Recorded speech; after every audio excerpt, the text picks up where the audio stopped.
Bam! What is going on, everyone? Welcome to the Ominus Show, the show that talks about comics gay stuff, pop culture stuff, anything really that tickles my fancy. We will talk about it here on the show. Welcome, everyone.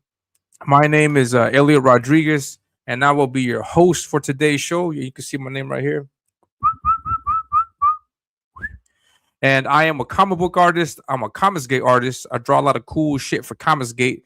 And I'm reporting to you live from Lima, Peru, in South America, where we are just 30 something days away from the beginning of the World Cup. And I don't know if I will be streaming when the World Cup is on because I love soccer. but yeah, please don't forget the tip. Throw me a tip. I'm going to need I'll show you. I'll explain to you guys. I'm getting comments in the chat. Yeah. So the premise for today, there's a few things we're going to talk about today. Today we're going to talk about Joe Sontag's Reaper Destroyer #2. It's going to launch tomorrow on Comics Gate Live. And so please, I hope you guys turn out for Joe. Joe is an incredible creator, an incredible person, great artist, and fortunate enough to know him, hang out with him, and then be able to mutually shill out each other's stuff. Big fan of Joe and Sean, and over there on art and stuff. I first started watching and learning everything about Comics Gate through them. So if anybody out there hates me, it's like, I can't wish Elliot. Blame Joe. All right, just go ahead and blame Joe. So yeah, we're going to take a look at Reaper Destroyer #2. Is launching tomorrow. It's going to launch on Joe's website, which is superiorpresscomics.com. We'll take a look at it. So we'll talk about that. We're going to talk about also the recent reveal of Geeky Borders, this account called Geeky Borders that has been constantly like bad mouthing, trashing, attacking CG and everything that CG does. Comics Gate Drama, our good friend Comics Gate Drama, has recently took off the akin to Scooby-Doo, and had just taken off the mask and has revealed that it was William Perdomo the whole time. Man. We'll take a look at that. And he's spurring it out. So we'll take a look at that. And then if we hit our goal, then we'll dive into Kelsey's dramatic return. If you guys missed it, man, it's just some incredible YouTubing. We're going to EFAP it because there's a bunch of things that Kelsey said that I'm going to disprove on the show today. There's a bunch of things that he says, a bunch of allegations that he's throwing out there that is just not true. We're going to take a look at some of the Dungeoneer files. I don't want to go through all that stuff unless you guys want me to, but I don't want to go through all that stuff. But there's some punctual, specific things in there that completely disarm any of Kelsey's arguments. And so we're going to take a look at that. I'm at I don't know. I'm two heads about this whole Kelsey situation because he said some fucked up things. No, that's one thing. Also, he has a campaign out there that he has not fulfilled yet. No, so he'll come out of hiding to attack everyone, but not to give any updates on his book called Scribbles. But then also at the same time, if Kelsey were to no, never mind. I was gonna say if Kelsey were ever to do his own campaign, his own comic, I would be one of the first to back it. But I don't know because the guy's already shady AF with Scribbles. He ditches other creators that have paid. Well, I don't know if they have paid him or not, but he has there's a Cyberfrog book he didn't finish. I think Mike Barron is waiting for him also to finish the project. So I don't. I don't know if I would back a Kelsey project, to be honest, but I love his artwork. But more importantly, I love his colors. He's just got some amazing colors. Man, what a great colorist! And it's so sad that from my perspective, though, it's so sad to see someone with that kind of potential, that kind of talent, to just throw all that shit away because he wants to hide out in the swamp and he wants to be this artistic guy. I draw when I get to it. Because artists are known for that. No, we'll get to it when we get to it. You know? I mean, and that's kind of like the make or break type thing in comics and in the indie comics industry. Like what the make or break type thing between a good artist and a great artist is just that determination to continue working and to put out stuff and to hit these deadlines and whatnot. No, but yeah, we'll get into that on the condition that I get $20 in tips. So the link is here, pinned to the chat, top of the chat. So I'm going to go for about an hour, maybe an hour 10 or 20 to talk about this Joe Geeky Border stuff. And then if we hit the $20, I will go over that, and then we'll jump into the Kelsey thing. So, and if we don't get it, no worries, because I'm drawing pages for my big art drop, my big art reveal. I have it scheduled for July. I think I'm on track. I recently finished a great page, for me at least, technically like a great page.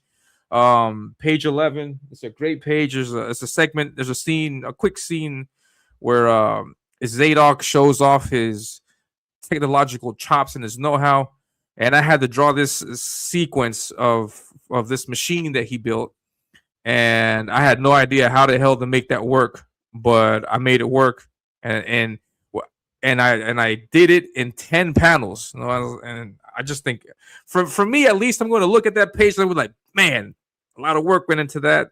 I like how that came out. It looks great. I hope you guys also dig it.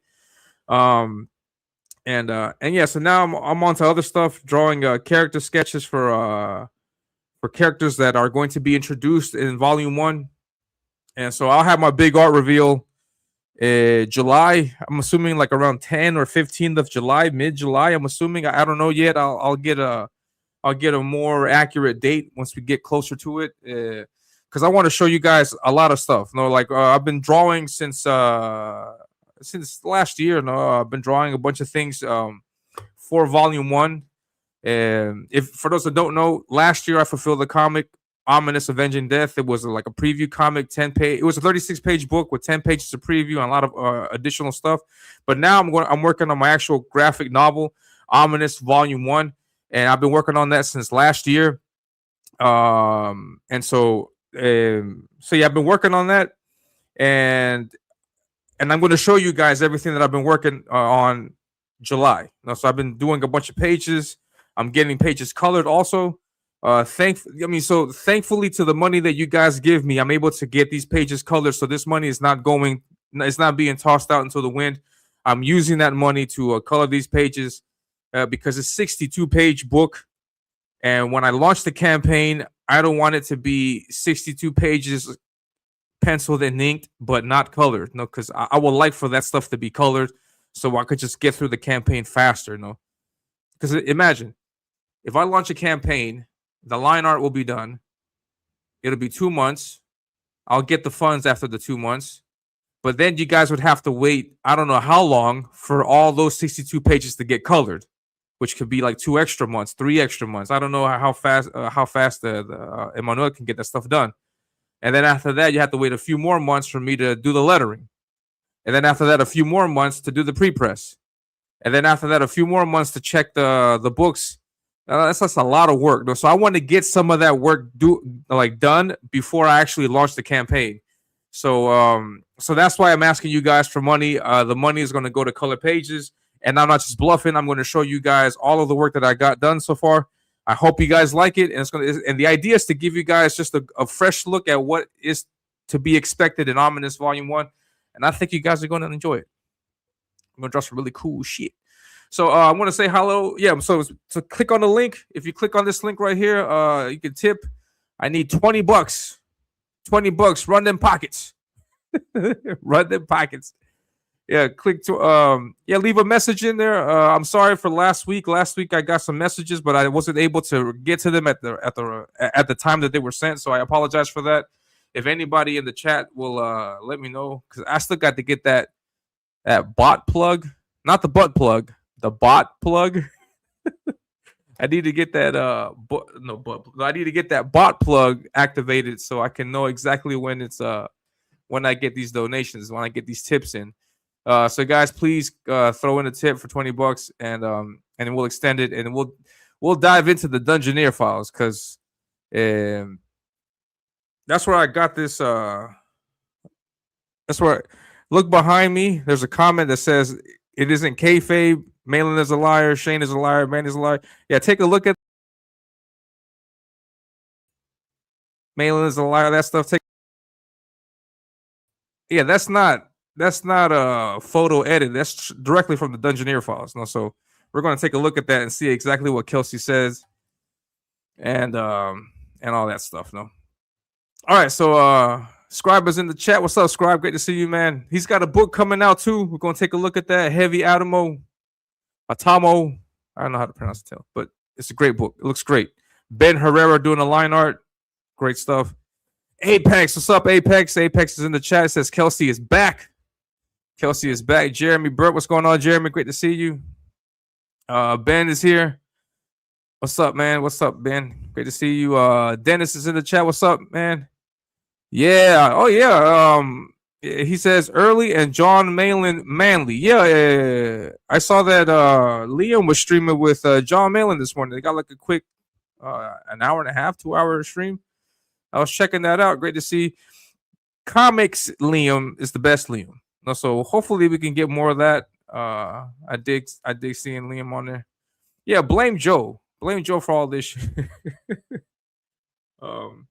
Yeah. Throw a sub to Joe. He's got a great show there. He talks about comics. He's an avid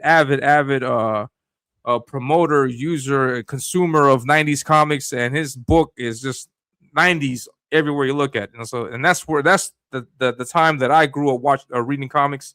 I was gonna say watching comics. No, that's where I grew up reading comics, and that's just some of the best artwork in my opinion. Out there. So Joe does that, and that's good stuff. Dios mío, what a show! Yeah, we got a good show. Free Willy. Geeky Borders are losing. Fuck that guy. We got Clipperverse in the chat. What's up, Clipper? Man, Clipper's going off. He's going off on this whole Chrissy Mayer stuff. Because everybody's attacking the false flaggers, but nobody's saying the damn thing to Air July. Why not? Why not? That guy also hit Clipper up with a DMCA strike. He got him arrested falsely, and they don't say shit about that. No, but yeah, he says, I have been in bed sick this week, so I'm looking forward to being caught up on the Perdomo stuff. The promo. CG drama ripped into that guy, man. The only thing more unearned than his pride is his use of verbose prose. Yeah, man. What an idiot. Cyberfrog is too hard to. That was insane. I don't know, man. I agree. Kelsey's one of the best. Yeah, man. Oh, his colors. I can't with his colors, man. O sea, tremendo con yeah. Chauncey, what's up, Chauncey, man? Yeah, man. Me and Chauncey used to hang out all the damn time in Joe's chat. I had a different work schedule back then, and I was free at night. And so I was able to tune into like all those early shows of Joe and Sean. Now my schedule's all messed up where I got to work at night. And so, yeah, Chauncey did some artwork for Joe's first book. Are you coming back, Chauncey, for book 2? Let me know. And the name of what's up, man? Ben is here from Base Art Department. Thank the Lord for notification. Completely forgot what day it was. Yep. It's Thursday when you know the show is on. It's Thursday. Isn't the money going towards the Oh, yeah. Speaking of which, I almost forgot to give an honorable mention to one of the sponsors for our show. Check it out.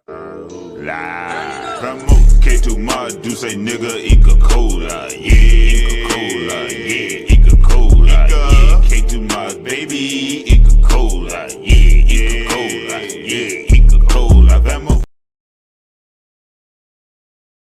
Yeah, get off me, yeah. Oh man, I love that. And I want to play this one also. Hold on. We got to celebrate our differences. We got to celebrate our differences. Ooga booga doo, ooga booga doo. We got to celebrate our differences. Nacho taco, chimichanga. 'Cause it's beautiful when the whole world sings together as one.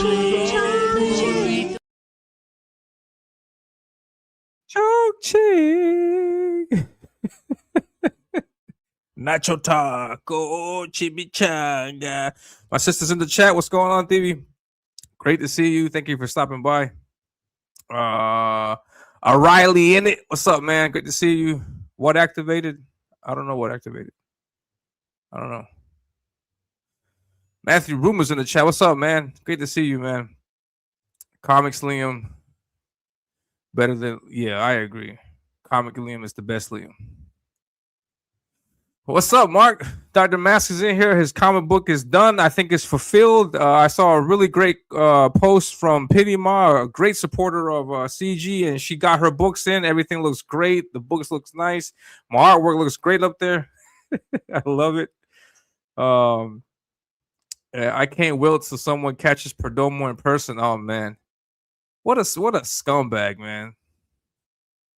The Council of Benz is here. Oh, I think all the Benz are here. No, we just need Ben Herrera. Ben Herrera. No plans for RD2, just enjoying this launch. Nice. Motherfucker said it's Ooga Booga. Ooga Booga. Nacho taco chimichanga. Oh man. No, oh man, no, man, I appreciate it, but you don't have to do that, man. I mean, I didn't do the art for free. No, you paid me for it, though. So I mean, it's. I really appreciate it, but no, I mean, thank you very much, man. No, thank you, man. No, thank you, man. You don't got to do that, but I mean, I won't say no. But yeah, so let's take a look at it. Let's get into it. Don't forget to throw that tip, and I say stuff, and then I automatically make myself laugh with stuff that I say to myself again. I like throw me a tip, but just a tip. Oh man! All right, so this is it. Joe's Reaper Destroyer #2 is launching tomorrow, folks. Tomorrow, so run your pockets. Get in there and get your books. Man, I forgot to get my book. I got the Ash Can. I got the wraparound cover. I got the Shelby Robertson cover. I got the black and white one. All of it looks great. I really enjoyed the book. The paper stock, the quality of the book is just impeccable, great. It's got a nice matte finish. The story was awesome. Oh, the story was it's what I mean. It reminded me of 90s. Like there's a villain out there, and the villain is trying to do something, and it needs something from the good guy. The good guy's in there. He's struggling to fight with the suit. A bunch of bad guys are revealed. We get Vanessa in there. We get Victor, which is the main villain.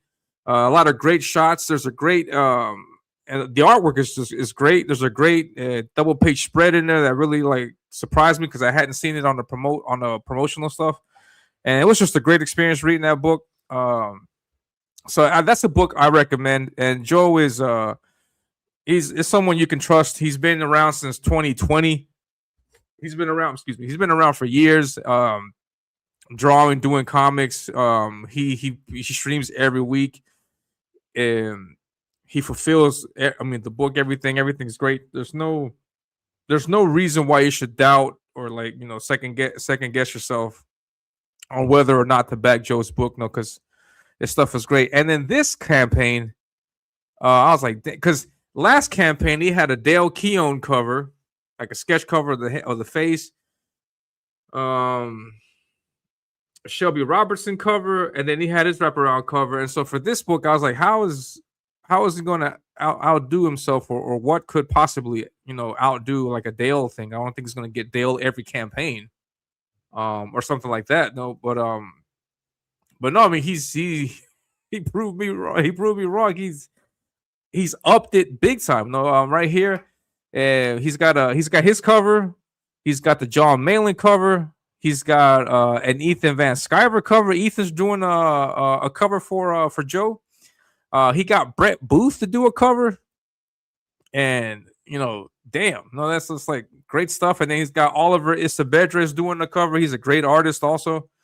Yeah, so there's a bunch of things that you can get.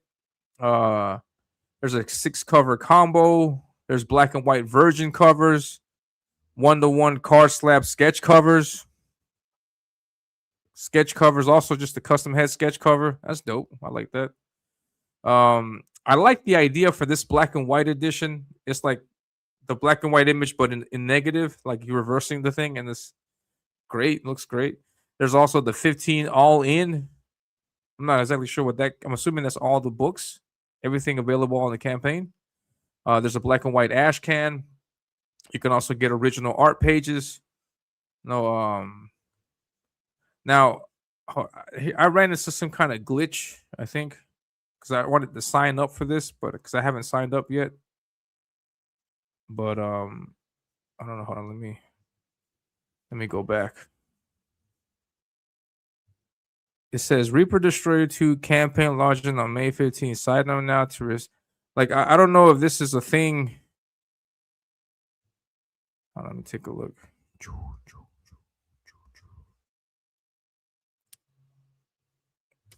Here's the link. I'm gonna put this link in the chat. If you guys can share it out also for this for the subs. Oh, I'm sorry, the mods. If you guys can share this out, this would be great. But I was looking at this and it says Reaper Destroyer 2 campaign launching in May 15th. Sign up now to receive exclusive rewards on day of launch. Sign up for Reaper Destroyer 2 issue 2. Okay, click. And then this redirects me to the Indiegogo thing. Reaper Destroyer issue 2. Joe Sontag. Look at that great art. Oliver Isabedra. Brett Booth. His artwork here, his pencils. Joe's pencils. I guess follow? I don't know. This is the thing. Because it's like, what is it? It's like sign up. Put this in Spanish, in English. Español, por favor. This is a campaign for you follow.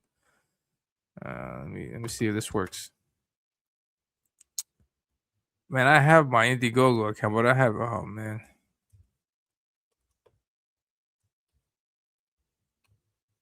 Yeah, I keep getting these crazy. You've even oh man, now I gotta do hey. Hold up. It's when you do things live. I should have done this before the show. I'm supposed to get a security code.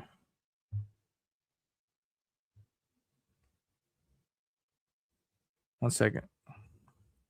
Nacho taco chimichanga. If I get $5, like right now, I'll put on the Paul Ravoche thing. Hold on, give me a second.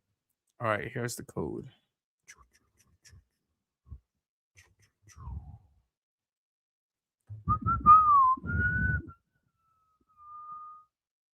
We gotta celebrate our differences.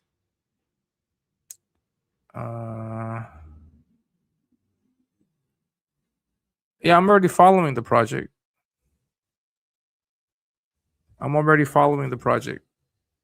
All right, so here it is. I signed into my account. You can see my face there. My ugly mug. It says 509 other people are following the project. I don't know. Take a look at some of this artwork, man. This shit's great.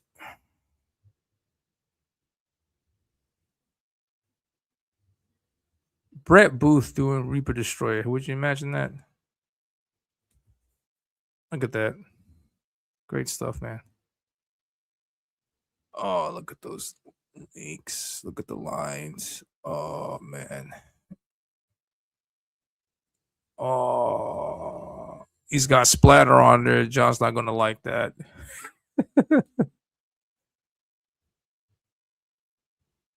Yeah, well, that looks great, man. Awesome stuff. But yeah, so just be on the lookout for that. It's launching tomorrow, so get your money ready. I think I'm gonna get. I don't know. What should I get? The John Malin cover? Should I get the Ethan cover? I think I might get Brett Booth. Nah, fuck it. Brett Booth. That cover looks sick though, man. That's a sick looking cover. I think I might get the Brett Booth cover.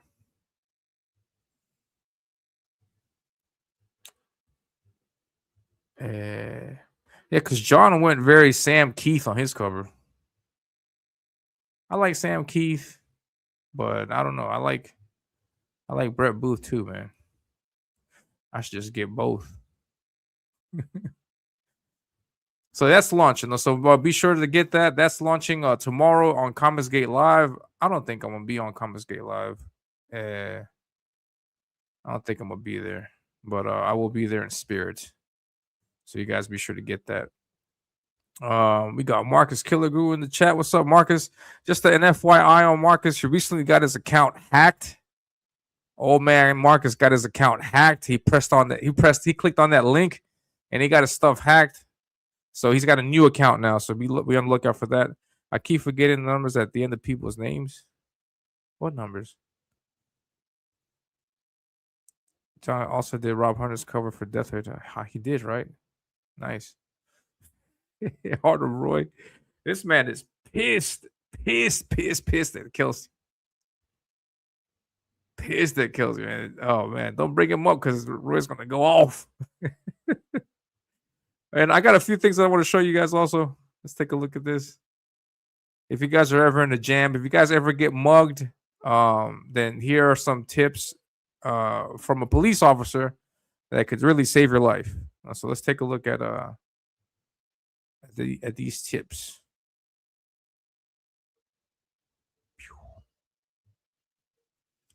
I found this on X. So if you guys are ever in the bind, follow this lady's advice, and you will be saved. Robert Hunter, yeah. Arthur Roy, yeah. He's gonna start screaming in a little bit. I don't know. Yeah, we need $20. We need $20 so I can go past the hour. So we got. So let's check this out. 3, 2, 1, go. Okay, fingers in. Okay, seatbelt comes off. There we go. Loop in. Okay, now with my other hand, I'm gonna kick the seat back and I'm gonna open the seat. I'm gonna open the door. Okay, 3, 2, 1. All the way down. I'm out, and I can escape freely. Okay. Very practical. I like what she's doing there. You know? 2 fingers. 2 fingers. 2 fingers. Seat down.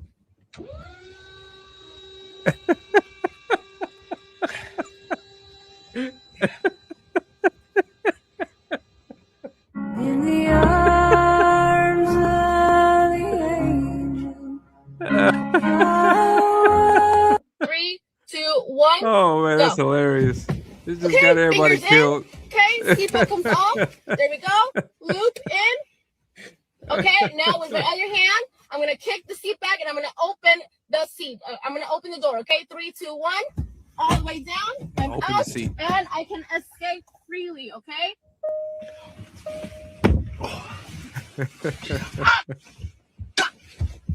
2 fingers. 2 fingers. Seat down.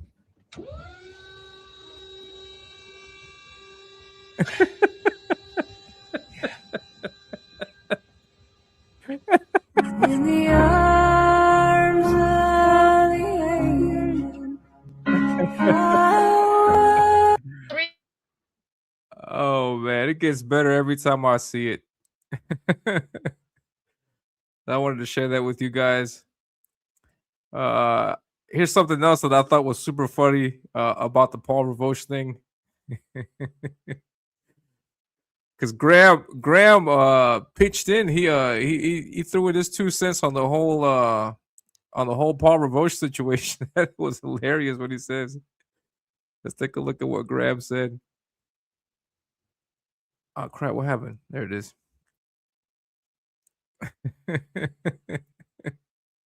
Wait, where is it? Oh, yeah, there it is. All right, cool. It says, I couldn't take his moon landing denial and conspiracy bullshit any longer. Oh, man.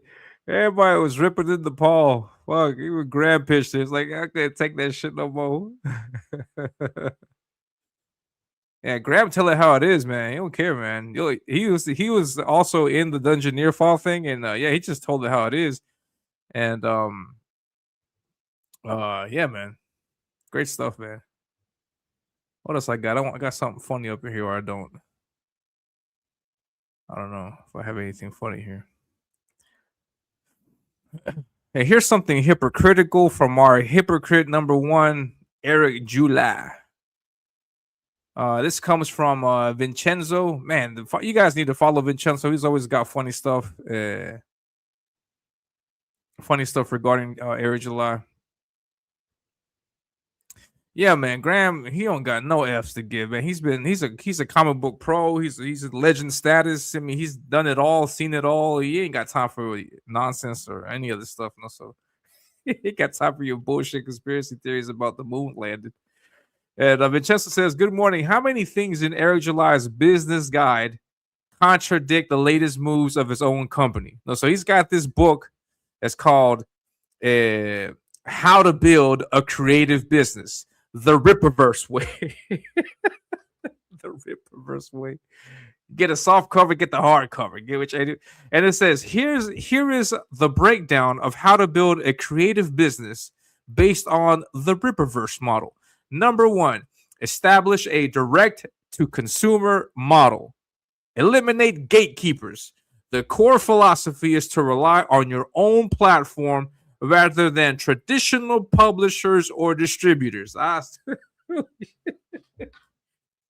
3 seconds later, he announces the Hatchet Group distributor deal that he got for Ripperverse. Oh, man. It says, allowing for complete control over the product and the brand. Build your own infrastructure. Instead of relying on third parties, the Ripperverse developed its own systems, such as Rippersend for fulfillment, to ensure quality and reliability. The fuck is... I don't know why anybody wants me to take this guy seriously. Like, I mean, he contradicts his own self. He says one thing, he does another thing, and then he completely negates what he previously said or what he previously did. And I don't know how I'm supposed to take this guy seriously. I have no idea, man. He's like the center, like he's the guy we should follow. He's gonna lead us in the right. You know, so Paul decided to leave CG for this guy. Well, I don't actually. Never mind. I take that back because I don't think because Paul doesn't like Eric July either. I don't know what Paul's gonna do now. He doesn't like Eric July. He doesn't like CG. He's just gonna kick it by himself. Man. Anyways, Baron has written another book for July. Oh, has he? Oh, nice. Nice. Speaking of another Baron book, don't forget to get Bronze Star number 2. Bronze Star number 2. I like Mike Baron. Mike Baron is awesome. He said my artwork is pretty good, young man. He said that on the phone. Yep. Mike Baron is awesome. And I think that's pretty much it. I don't think if I have anything else that's funny. I thought this was pretty funny. Let's take a look at this.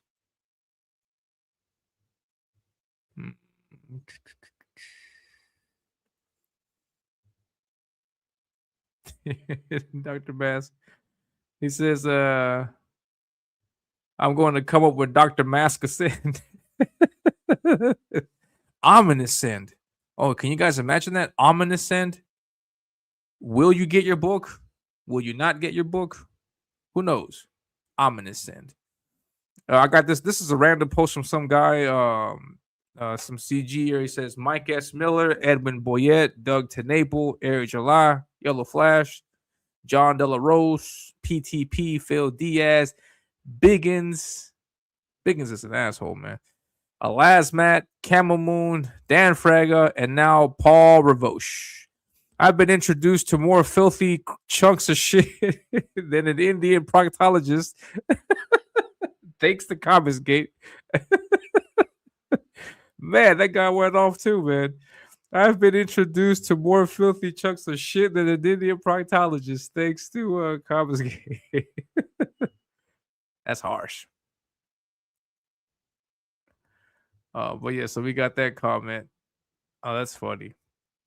Yeah, man, all these people are interesting people to say the least. All right, so let's get into it. Let's take a look first at what is this called? This account Geeky Borders. Let me take a look if I can find this account. Yeah, here it is. This scumbag Ominus and Katie did what pass out saying. Say that 3 times fast. Ominous and you guys be sure to follow also Comicsgate. Good morning, Comicsgate. Katie Diz channel. Great stuff. Let's take a look at this, man. Geeky Borders.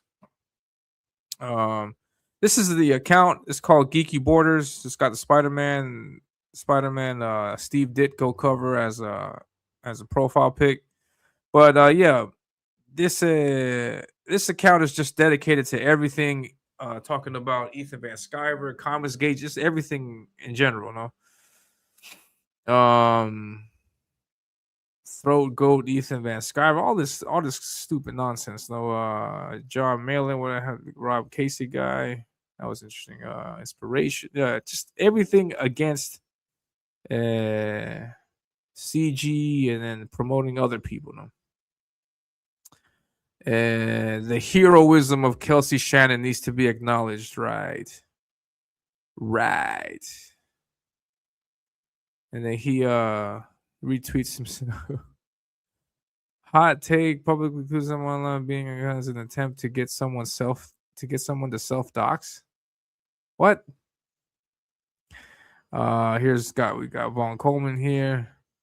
Christopher White, the plot comment. Yeah, he's been spurging out on Comicsgate drama because of this.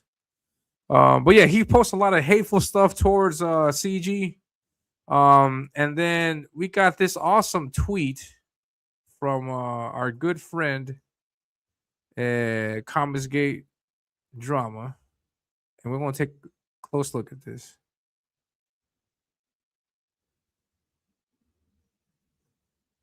Hold on.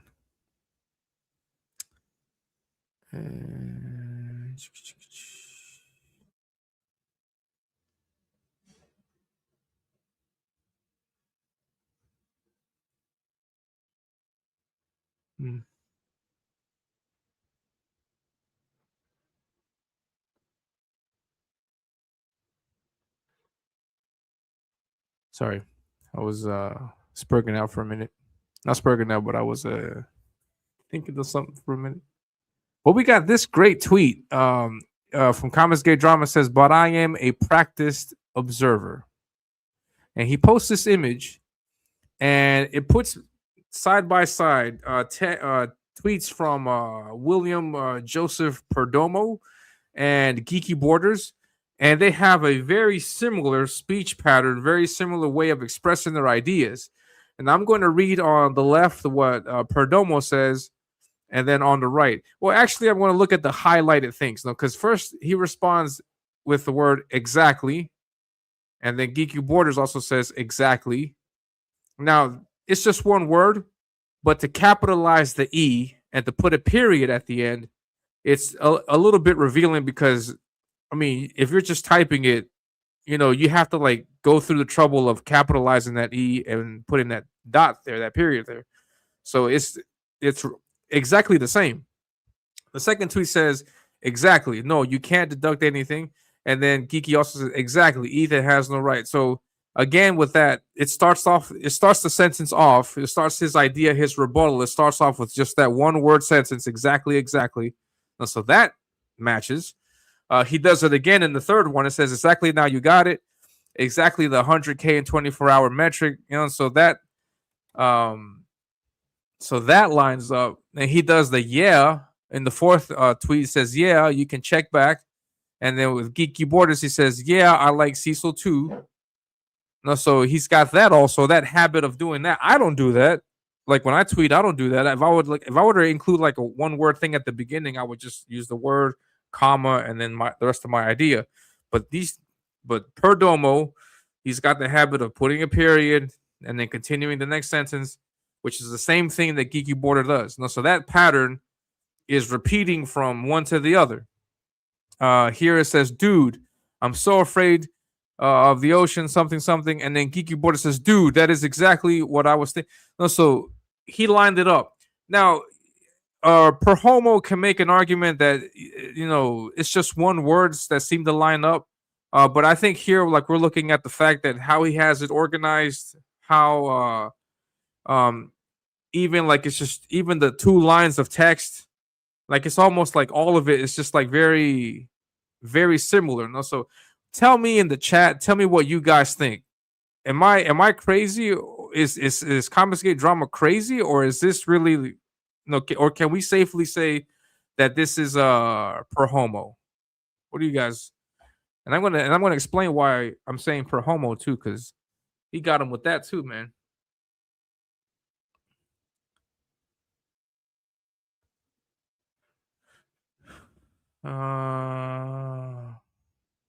Get some comments. I could do just in time shipping. Oh, that's a nice name. We'll put it off till last minute so you don't have I love that tagline. That's awesome. We'll put it off last minute. So yeah, please be sure to drop a tip in there. Good morning to all of you magnificent bastards and bastards. What's up, Tank? Great to see you, Tank. Say hello. I had to mute Geeky. Too gross and retarded. Yeah, man. Nothing positive comes out that guy's mouth. Maybe he should just have maybe he should just have AI write all his posts. Yeah. Ko-Fi keeps messing up from work. Thanks, man. Elio. He says Elio. My little brother calls me Elio. No, that makes sense. It's likely Perdomo. Yeah, Perdomo. Yeah, I don't know. You guys let me know. Do you think this is Perdomo? Geeky Borders is Perdomo, do you think? Is very likely or a masterful troll? I don't know. I wouldn't credit Perdomo to have that type of intelligence to like do something like that. I don't know. What's up, Kid Vermin? This is if I'm not mistaken, this is Stray Beans. What's up, man? Either way, what's going on, man? I have not played. I don't know what you guys talk about. Yeah, some video game nerds. It's very likely it's Will. People have said, why would he use an alt when he already says all that's true. Also, no, I don't know why create an alt account when he does the same thing on his main account. Yeah, definitely, and so no, I think it's valid. No, I think it's valid, but some of these people also have this.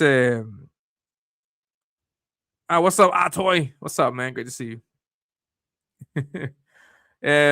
But some people have this habit or I don't know, this superiority complex to say that no, I don't engage in any of this shit. I wipe my hands clean, so I'm not actually engaging.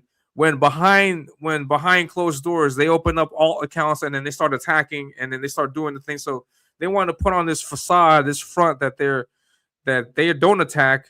They receive attacks. They are the victim, while in the background they are secretly actually going behind and then doing stuff like that. Though people have all accounts. I don't have one. No, I mean, I could have gone into secrecy with my art a long time ago. I could have done this thing here. I could have just been this the whole time. Because if anybody, I mean, if you guys should know, my handle is Nigma NYGMA. I was gonna have that be my art name, like Banksy type thing, where it's just signs Banksy doesn't put his name. I was thinking seriously about doing something like that before I started getting into drawing again. But then I was like, man, if I do that and I draw something good and it blows up and people like it, I would really like for that that acceptance, those rewards to be attributed to me and not an alias. So I was like, no, fuck it. I'm just going to go out there with my name, Elliot Rodriguez. That's my name. So that's what, no. So, and plus, I don't know. I don't know how these guys are able to like, because when you do I'm assuming, when you do an alt account, you have to get into a different mindset to try to like change even your speech pattern, the way you talk, and that requires a level of craziness that I'm not, because I have to do that in my comic. I have to make sure that Zadok doesn't talk like I do. that Silas doesn't talk like I do, that my villain. No, so that's crazy enough as it is, and then having to play that out on the internet, man, fuck all that shit. I'm not messing with all that. So no, I have no alt accounts, but there's words have spread. No, there's many people out there with alt accounts, and so I don't know. So I don't know, but this looks credible to me, and something that's always revealing with the things like this is the reaction. Is the reaction that the person has. No, so like if Perdomo were to just brush this off, if Geeky Borders were just to brush this off, then okay, maybe I misspoke. Maybe it's not you. Maybe you're not Geeky Borders. But the reaction this guy has had with this has been incredibly revealing. So and I'll show you some other stuff because this isn't it. This isn't all. There's more stuff to this. And here's another post. And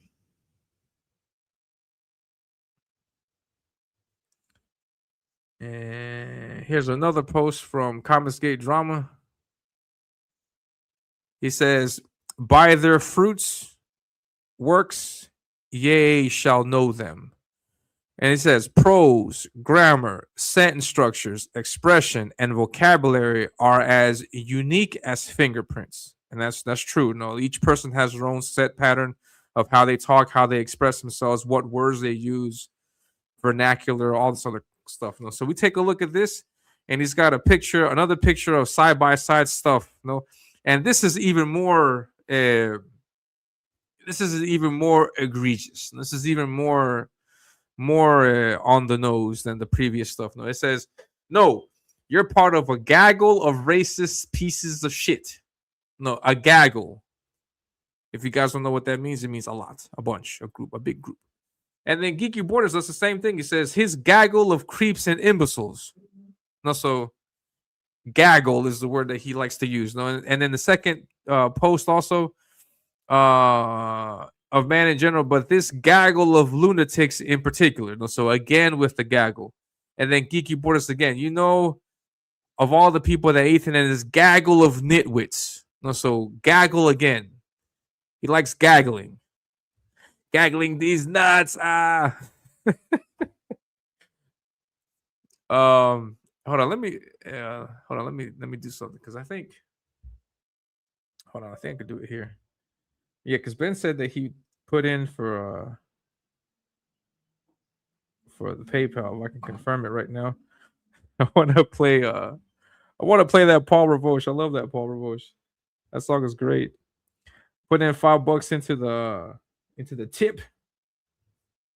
tip jar, and I will play Paul Ravoche. That song is so catchy. I don't know why he didn't like it, man.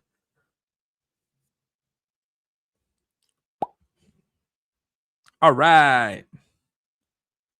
So I'm going to play. I'm playing Paul Ravoche for thanks to Ben Based Art Department.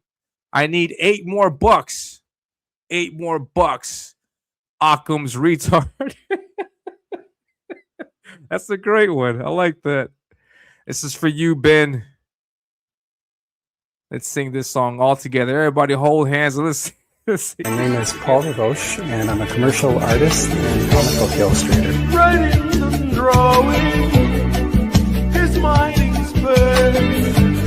Acts that feel on me so can't escape your face. Miyazaki robbed you, but now we know. Can you do it better? Silently they show.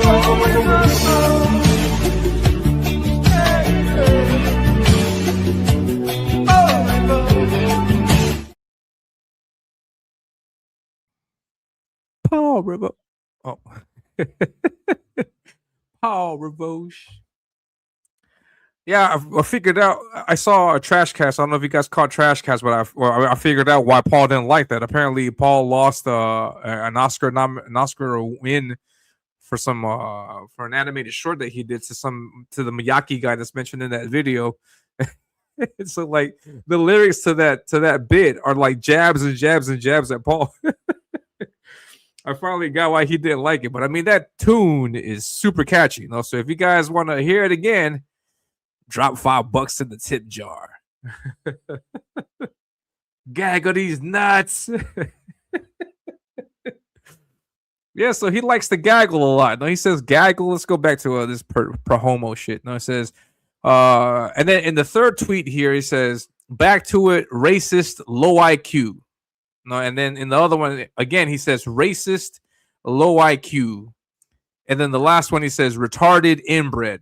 No, gaggle of inbred, retard. No, so he's using some of the same vernacular, some of the same words. I want to throw one in there also that I could have swore that I've heard from both of these idiots. And the word is mongoloid. I'm pretty sure I heard these idiots both say mongoloid at some point or another. So if you guys can find that, tag me in it. Yeah, but yeah, so I think this is even more evident, you know, that it's him. No, Geeky Borders is William Perdomo.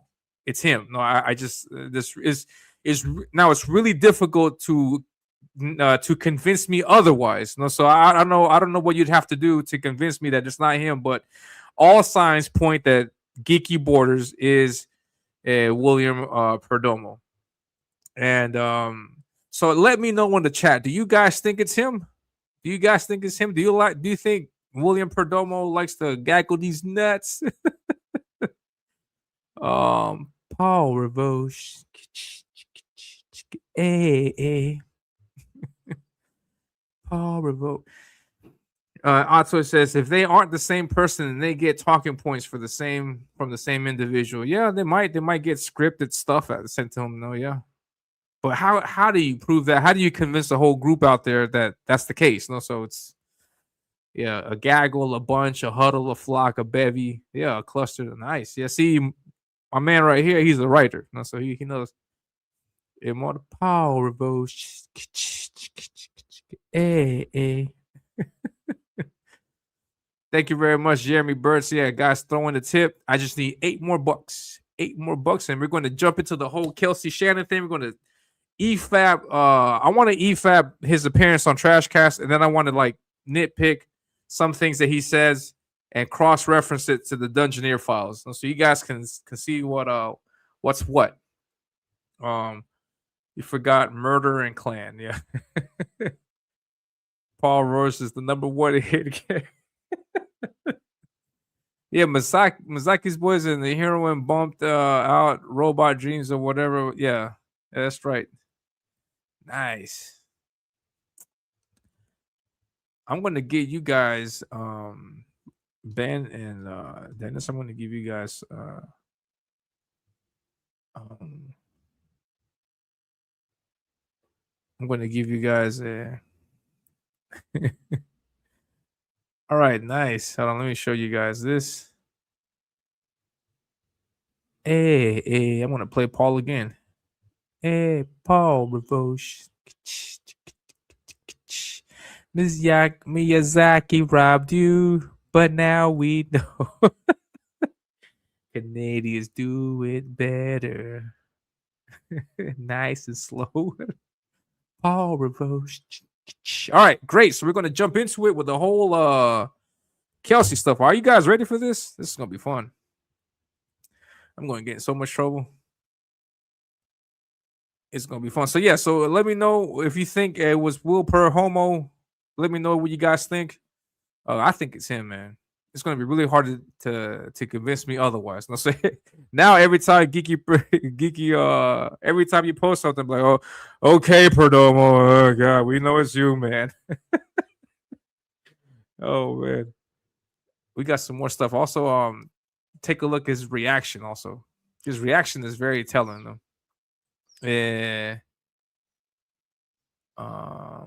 And then now now I called him what is it called? Homo Loser is the name. No, because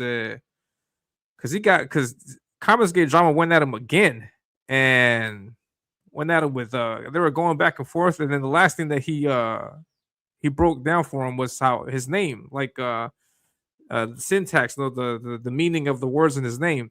So PERD, in Perdomo, PERD, that's it's Latin, and it's from the verb perder. In Spanish, we use the word perder, and perder means to lose. No, lose. Perder, lose. No.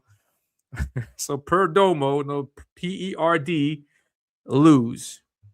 And then homo, noun homo. No, if homo as in homo sapien, no, but I didn't take it like that. I said his name means homo loser. Fucking name.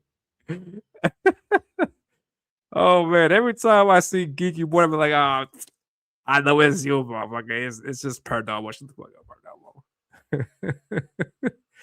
I like saying Mo Fugly. Dude spit fire. Can gaggle these nuts. Yeah, I think it's him, man. Trouble equals more views. Yeah. Yeah, I think so, man. I think it's him, man. It's him exactly. Yeah, man. Don't sleep on JD, man. JD's the smartest guy in the room. Type it in there so I can put it up, man. Loser, man. Loser, man. Oh, that's a great name, man. Will Loser Man. Oh man. Or Will Loser Man. I don't know. Loser Man. Loser Man. Oh man, what an idiot. Hobo loser. I like Loser Man. I'm gonna go with Loser Man. Shut up, Loser Man. We know it's you. We know it's your secret identity. Jeez. There's no need to hide it. Man, so CG drama destroyed that man's reputation quick, man. But yeah, man. And yeah, you can tell by the reaction, man. By the reaction alone, he's trying to return the favor. Let's take a look at this real quick before I jump into the. He's trying to return the favor by supposedly doxing him also. But it just falls flat. It just falls completely flat. Ba, ba, ba, ba, ba. Du, du, du, du, du.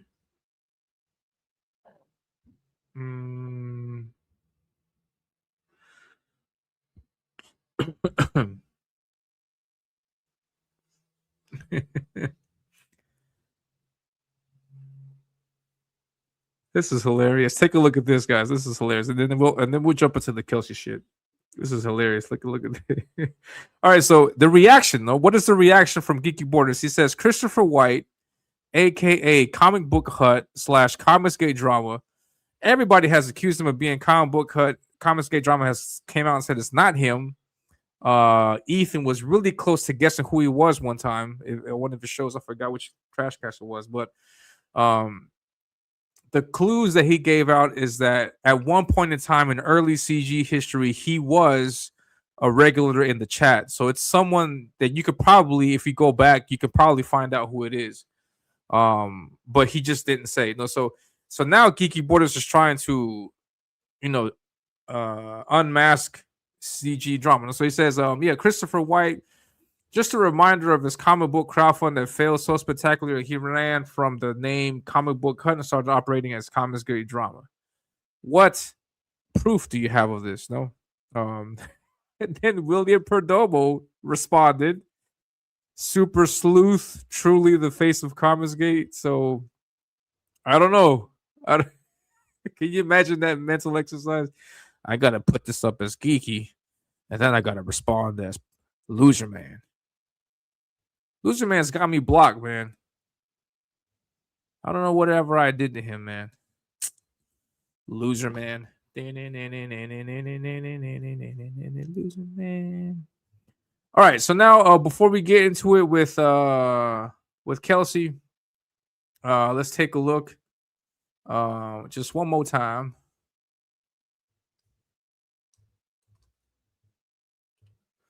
Man, don't miss out on that Kelsey stuff, man. That Kelsey. Please be sure, everybody in the chat, please be sure to hit the like button and subscribe to the channel if you haven't already. I stream every Thursday, unless it's a Wednesday or unless it's a Friday. I stream every week. I stream every week, and normally my set date is Thursdays. Thursdays at this time. The date can sometimes fluctuate a little bit, but I try my best to stream every week. Last week it was at this time. This week is also at this time. So Thursdays. So yeah. So before we go into the Kelsey stuff, let's take a look one more time. Superior Press. Joe Sontag, Reaper Destroyer #2 is launching tomorrow on Comics Gate Live. Tomorrow on Comics Gate Live, we're going to be able to take back Reaper Destroyer #2. Joe's a stand-up guy. He's been doing comics for a while. He's been in CG since 2020 for a long, long time. So he does his books. He puts them out. Great work. He's got supplementals. He's got all kinds of things, and he's building this universe with Reaper Destroyer. And so you guys check that out. Tomorrow, it goes live. Sign up so you can get in on some deals. I signed up earlier today on the show, so I know you guys can do it also. Be sure to sign up. Now I'll put that link out here. The link is in the chat. Click on the link, sign up. Let's get some signups for Joe. Let's throw Joe some support. And then we're going to respect Dennis's Ko-Fi, and we're going to play some Paul Ravoche. My name is Paul Ravoche, and I'm a commercial artist and comic book illustrator. Writing and drawing, his mind expands. Acts that feel only so can escape your face. Miyazaki robbed you, but now we know. Can you do it better? Silently they show.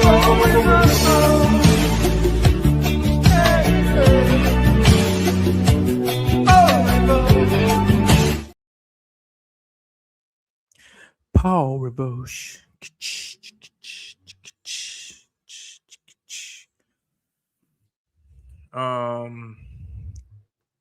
All right, so let's get into it. If you guys missed this, I don't know what I can tell you guys, man. You guys have to check out Trashcast. It's a great show. I love Trashcast. My favorite YouTube show is Kings, though. I like Kings. I like professionals talking about what they know best, which is art in this case. No, that song is too damn good. It is, man. It's so catchy. I don't know why people hate it. Oh man. Yeah, Loser Man. And yeah, so Loser Man is a Jewish. It's not Loser Man, it's Loserman. Loserman. Will Loserman. Damn. Snatching defeat from the jaws of victory. Loserman. Drama is the Ever see that video of Perdomo confronting a crazy one trying to break into his... No. Is that a video? Oh man, no, I haven't seen that. If you got the link to that, throw it in. Send it to me on X if you got that. The funny thing is that he's not comic book cut. I know who you do. Send me that info too, man. Is it funny? I stream every Thursday unless I do. That's exactly right. I love that. That's a good tagline. I stream every Thursday, unless I don't. That week something happens always. CG Trump is your alt. Oh man. No, but I wish it was. I do know who it is though. Nice. Send me the link. Yeah. What is that? This is the link to Trashcast. We're going to take a look at that in just a second. Loser Manovich. Did you see my frog drawing, Scribe? Check it out. But yeah, man. Out of nowhere, Kelsey just comes in and just starts. Man, you guys got to watch Trashcast. We're going to EFAP that for a little bit, so I hope you guys can hear it. And man, it's just an amazing appearance. Hold on, I got a commercial. Stupid commercial. I don't want premium. Can't afford it. All right, let's play this. Thanking you for Comicsgate. I was saying thank you and thanks Comicsgate, and I didn't hear you say it. what we Gotta can get the do, whole okay? thing. And having a conversation. Fuck PTP, just do the right thing. For the people in the chat, let me know if you can hear it. Let's check it out. An honorable conversation. Yeah, geez, everyone hates Ethan, says fuck man. That's what it feels like. Mint South said she lied about all of her reviews. Oh, hold on a second. Kelsey says, no one got in my ear. I was dealing with what you were doing. Yeah, I mean, here he is. Holy shit. Okay, here we go. Hey, what's up, Kelsey. dude? Fuck Oz Creations, man. I made a cool video for that motherfucker, and he's turned coat. Please don't. Bitch, His look internet at that connection guy. be bad. Can you hear me? Hold on, kick him out for a minute. Kelsey, can you go out and then come back in because your stuff is not connected to the internet. This is going to be good. I'm really excited about talking to Kelsey. Me too. No, Kelsey says it was me that he was. Hold on. Yeah, it's still cycling. Are you here? Hello? Remove? Add the stage. Kelsey? What's up, Sleeping Psychopathy? Good morning. Hello. There he is. Okay, remove. Thank you. It booped again. There he is. There he is. Right. There you are. Holy shit. Okay, hold on. Can you hear me? Yeah, and I can see you too. Right, you look on. great. I don't see my picture on here. Oh, well, you're on there. You're taking I'm up on half my the screen. iPad, so I don't know how this shit works. Hold on. I've responded to your I can't message. hear you anymore. What the fuck, dude? Let me read this. I've responded to your messages. You choose to reveal whatever works for your messaging. Manipulator. Shit. That's not what I do. I'm going to reveal it today. I don't know what to do. I can't hear you. I got the records on file. You can hear me talking. Can you see me? Let me see if I can figure out how to do this. It says my microphone's working. You can hear me, right, though? I can hear you. I can see you. I can hear you. You look great. You sound great. I can see you moving your head and stuff. What happened to your computer setup? I heard you before, but you couldn't hear me. Hang on. I'll try one more time. All right. Remove. Kick from studio. Let me kick these two fake Kelsey guests here, and then we'll see if he comes back. No, I did. He's a great artist. Stop lying, Ethan. You enjoyed every minute of it. Shoeshine Comics. All right, hold on. He booped. Here we go. Kelsey. All right, can you hear me? Yes. Yeah, just in case people don't know about him, Kelsey's been around since forever in the day. He's been around since forever. He's, I guess what you would call triple OGCG. Like he's way back in the day. So he's been around for a long time. He's got a lot of books to his credit. Nora's Saga, a bunch of other books. That's one that I remember. He also worked on Nexus. He was scheduled to do a Cyberfrog book. I think he's got more work from Nexus that he hasn't done yet, but he's been around, and his artwork is incredible. Really great book, really great artwork. My favorite thing about him is his colors. I just love his colors. His it's just, man, he's got an incredible sense of just how to work with colors. And so great artist on that end though. I saw him also recently in Wraith of God #2. He did some color work, and there also just his colors on Lepresti's lines. If you guys haven't gotten Wraith of God 2, get it. It's amazing. No, but yeah, he's a great artist, but he has this habit, and I've even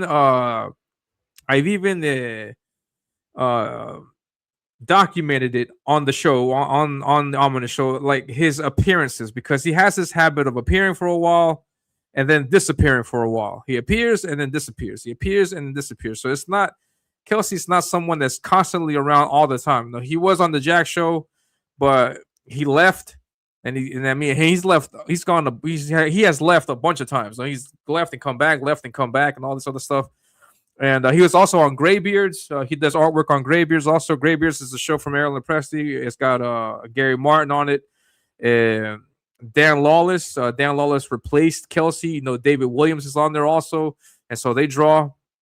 And yeah, the graybeards, no, the Kelsey and David, no, so he draws there a lot, and he does amazing work, man, just amazing work. But he's not someone that you can really rely on, because he'll be there, but then he won't be there the next day. He'll just ghost people, and it doesn't matter who it is. Like, I mean, he ghosts Ethan, he ghosts Mike Barron, he ghosts a bunch of people, and so there's no stability is the word. That's the word I'm looking for. There's no stability with Kelsey. You know, so he's there when he's there. He's not when he's not. He's a unicorn. No, he's CG's unicorn in that sense. No, it's like he's there. Sometimes he's there, sometimes he's not. And so getting his appearances is great. And so he recently appeared just tweeting to try to debunk some of Shane's accusations. And we'll take a look at that also, because Shane and John mentioned some stuff, and I'm going to corroborate what they say by looking at the Dungeoneer files. So, and then he comes on Ethan's show, and then on Ethan, he has this. He's drunk. He confesses that he's drunk. Just a word of advice, just a kind word of advice. Just for a second, just a kind word of advice. Avoid as much as possible drunk streams. Avoid getting drunk on stream. Just avoid it, because the internet is forever. So I'm looking at this stuff right here that Kelsey did just a few days ago, and I'll be able to look at it into eternity. As long as that video is up, I'll be able to look at it. I can clip it and I can have it to myself. No, and so don't do that, because you expose yourself. You put yourself out on a platter for other people to ridicule you, make fun of you, poke fun at you, all kinds of things. And so you don't want to give your enemies that kind of ammunition. So if you can, if it's possible, avoid drunk streams at all costs. No, and everybody in CG has done it. No, even me. No, I got drunk on my on my closeout stream. And I'm incredibly embarrassed by it. And I took that stream down, because I don't want people looking at me and then in that state. No, so I would highly recommend you not do that. No, I'm not doing any more drinking streams. No, fuck that. I don't know. I guess like shit. Like if I were to get like 100K on a campaign or some shit like that, like on some off the wall chance type thing like that, then I'll probably drink with you guys. But no, don't. I'm not going to do that. No, I might take one shot or two on the closeout stream or the launch stream for my next book, but I'm not going to get drunk. Asshole. Yeah, people enjoyed it, but I don't enjoy it. Like, I mean, stupid Frog Tony came in here and we started getting drunk, taking shots, one for one, and then I ended up getting drunk. But that stream's gone. It's gone. No, don't worry. I drunk back the Painted Death. I was like, oh, what's going on, Michael? I want to back your book, man. Blip, blip, blip, blip. Don't do it. Yeah, just don't do it, because it's just everybody enjoys that moment, but it's always at your expense. No, so don't do it. My recommendation is don't do drunk streams. Just try not to do it. But anyways, let's continue listening.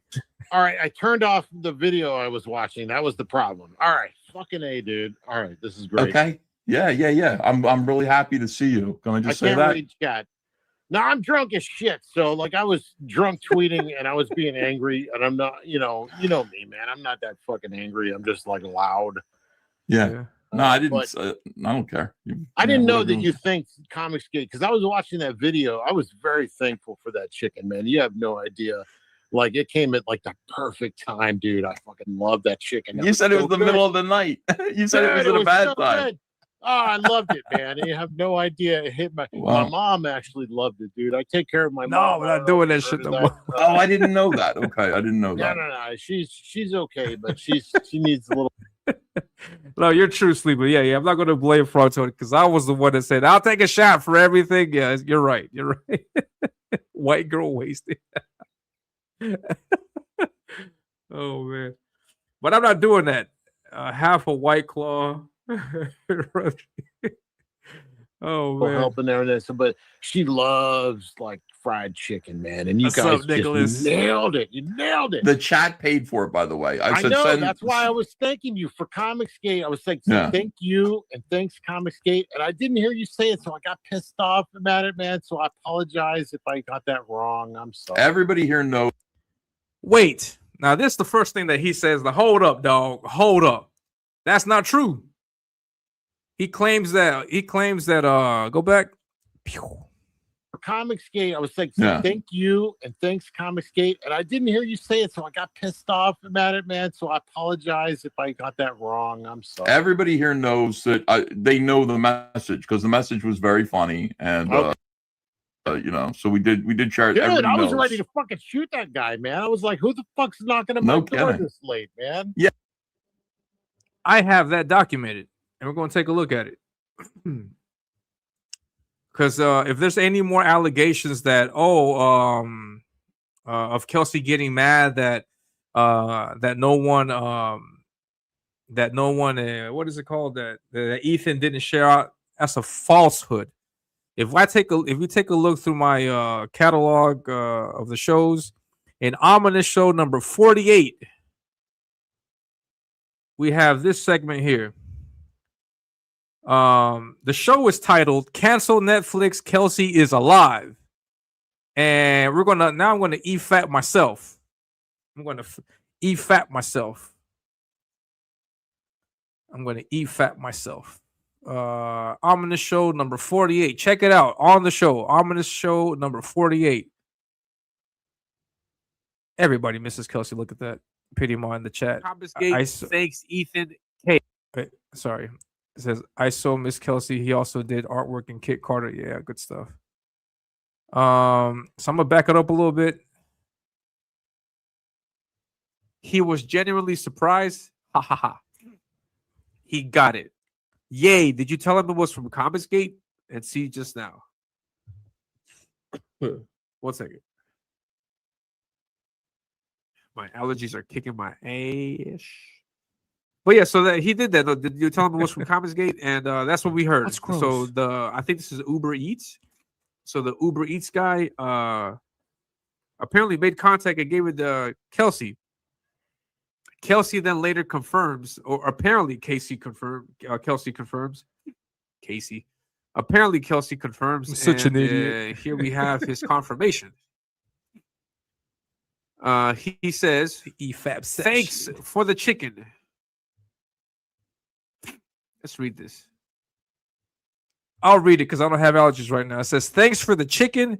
People don't knock on my door this late. That guy was lucky I was in a good mood. Ha ha. Thank you, Comicsgate. Thanks, Ethan Kelsey. And then this was a post from Ethan. It says, thanks, Comicsgate. It's a post. So Ethan posted it out there on X. He posted it out there on X. I could probably look for that post too. No, but he did it. He posted it. So he informed the people that, hey, Kelsey, we Ethan said, that he relayed the message that you got your chicken and you were thankful to Comicsgate for the chicken. Also, excuse me. So that's that. No, so that's the first thing that he's talking about. That's not necessarily true or accurate, but here at least we can say that he does apologize for that. No. Yeah, but here's the thing, Kelsey. I'll send you chicken anytime you want. Okay, but the reason why I sent you anytime you like, man, I'll take it.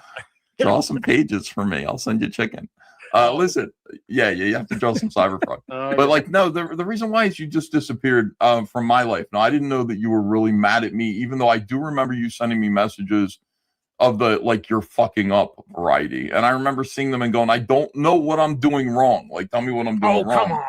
Come on. People say that to me. I don't know. I'll be right back. Look. Okay, maybe you don't know what you're doing wrong. But I think you do. You're a smart guy. Maybe you don't know that you're doing wrong. And maybe from your perspective, you are not doing wrong, because I've heard the shit about Eric July, and there's a lot of shit that I agree with. I totally get it. I get where you're coming from. But the shit that happened with Tampa, man, the video I made, I was so thrilled about meeting fans from Comicsgate, fans that came out to meet, and it was glorious, man. I didn't know. I met Shane, and Shane was so much cooler than I am ever imagined. And then he turned out to be a complete douchebag.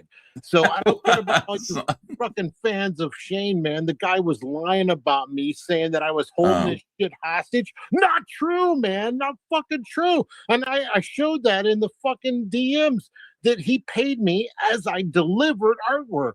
So that shit was not being held hostage. The fucking guy was lying. I don't know what the fuck that guy's problem is, but I was not. Okay, hold on. Now he's not here to defend himself, so I'm not gonna.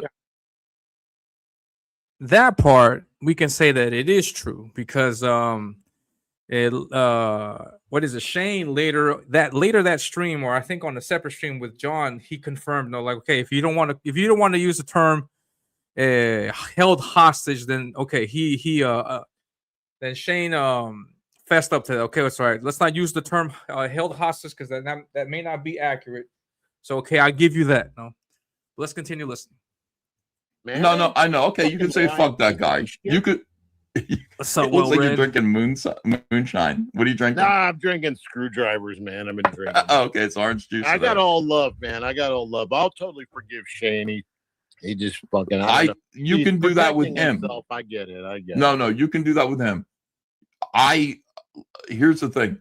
I have every right to be mad at you because you ghosted me, and I love you. That's true, man. That's true. Okay.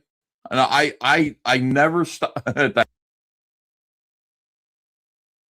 That's true, man. That's true. I'm sorry. So just by saying that, we're supposed to forget and forgive. No. Art of Roy here, incredibly upset because Art of Roy says that Kelsey is a thief, as a thief, and he puts Kelsey in the same group as Jimmy Reyes, Rob Hunter, because these people took backers' money, and just ran off and didn't fulfill their campaign. So it's not a minor allegation. Like if we're out here trying to fulfill comics, get comics done, and try to leave a great name for ourselves, then Kelsey's not going about it the best way possible. No, he's taking people's money and not fulfilling on the comics. So that's something that he has to fix. And you can't just simply say, "Oh yeah, I'm sorry, man. I'm just an artist. I disappear sometimes. It's just how I am." That can't be the excuse. That can't be the justification for that. No, so that's just some extra information I wanted to throw out there. Thanks. I never stopped believing in you, and I thought you might be dead, so that's why I sent you chicken, and I had the police come to your house. I don't know if you're like such a fucking snake, man. I don't know. Me. Look, dude. I don't mean that in like a. I don't know if showing his face is something that would garner like a clean slate type thing from everyone. Like I don't think that to be the case. No, if he's showing his face not to tell backers, hey, just in case I'm working on the book.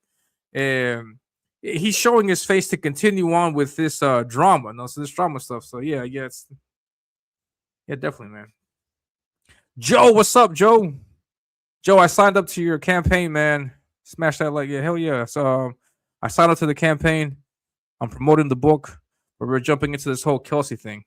It's pretty fun. Let me make you a mod. There's no way Joe cannot be a mod on the show. Yeah, mods on the chat. Throw out the link. Joe, I had a question. I don't know if you can answer it on the show. I went to the campaign page. It says sign up to get information on the campaign. I click on the thing to sign up, but then it redirects me to Instagram it redirects me to Indiegogo. So I don't know if I don't know what the deal is with that, but I'm supposedly signed up on Indiegogo. I don't know if that's going to help me out in getting any rewards or stuff for the campaign, but let's hope. All right, you are now a mod, sir, my good sir. Oh wait, I just modded someone. I can play this. What? Although it is a little bit.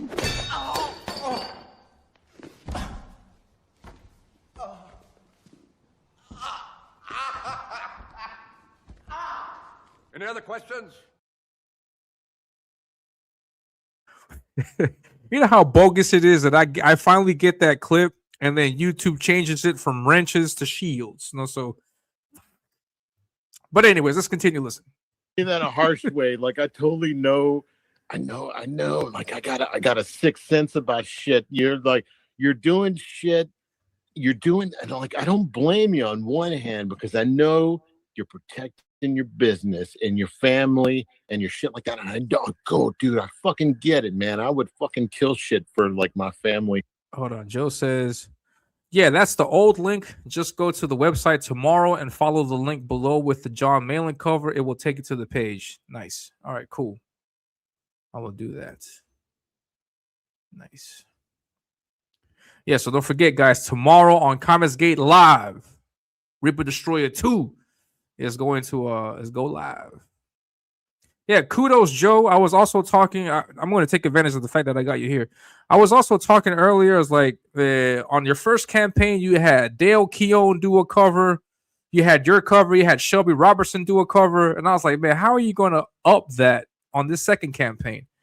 And man, you shut me up real good, man. Like you got John Malin cover, Ethan Van Sciver cover, Brett Booth cover. Fuck, and they like I don't know which cover to get. It's always putting me in predicaments, man. But heck yeah, let's continue listening. I understand, but on the other hand, like the new CG, for instance, you were all freaked out about new CG. And you thought it was PTP, and I went and researched that shit. I was like, what is new CG? And I actually talked to. That's actually the correct answer. You get all of them. That's right. Make sure to get them tomorrow. Yeah, man. No, hard work, man. You do a lot of great work, hard work, making the right moves, in my opinion, making the right moves. Because I'm going to fess. I'm going to fess up. Like when this whole Dungeoneer thing was going off, I was like, I was thinking for a second that you might go over to that. But I think you made a smart move sticking with us. So, the new CG Lord.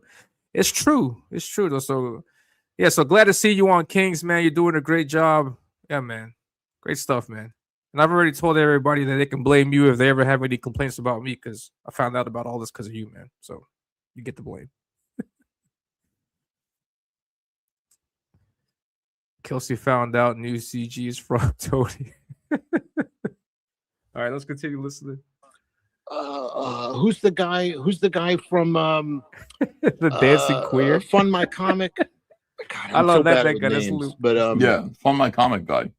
His name's Eric. No, his name's Luke Stone. Luke Stone, fucking great guy, actually. Great guy. I went and talked to him, and he went and researched a little bit. He found out the new What's up, Chris? Is what What's going on, man? Oh, there's a commercial. Shit. Sorry. Get commercials. I'm sorry, guys. I'm one of the poors, all right? So I'm a poor. We get commercials. And you get Spanish commercials. So you can get stuff that it's not even available in your country. So how you like that? Crap, I think I lost it.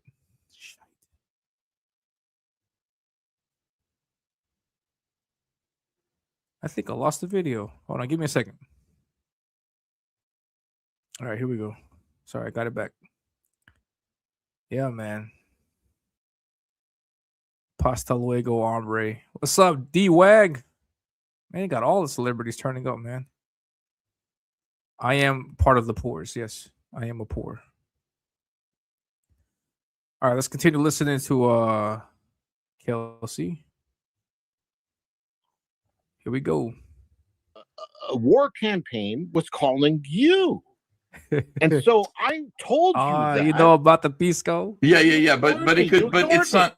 No. Because D-Wag. Because it could be a bunch of different things. It could be one thing. The war campaign was calling it new CG. That's what it is. But you're new CG. We're new CG. Old CG is fucking Doug Ernst and Englentine and Zach and those OG CG. Yeah, the YouTube talking. We're new CG.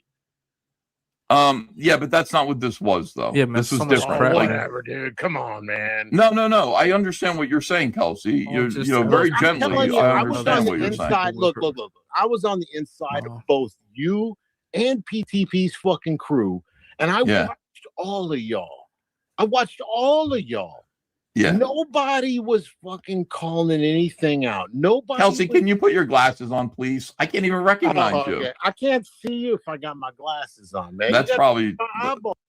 He's saying he was in both camps, in the chats in both camps, and he didn't see anybody talking smack about anybody. We're going to take a look at the Dungeoneer files. And we're going to see exactly what Kelsey says in those files. And then you guys come up with your own conclusions about what the heck happened or what the heck is happening, and then you identify who's who. No, so I'm going to show you. I'm going to show you all this stuff, and then you guys take it from there. You are, it's Kelsey. Woo! So, look, dude. Yeah.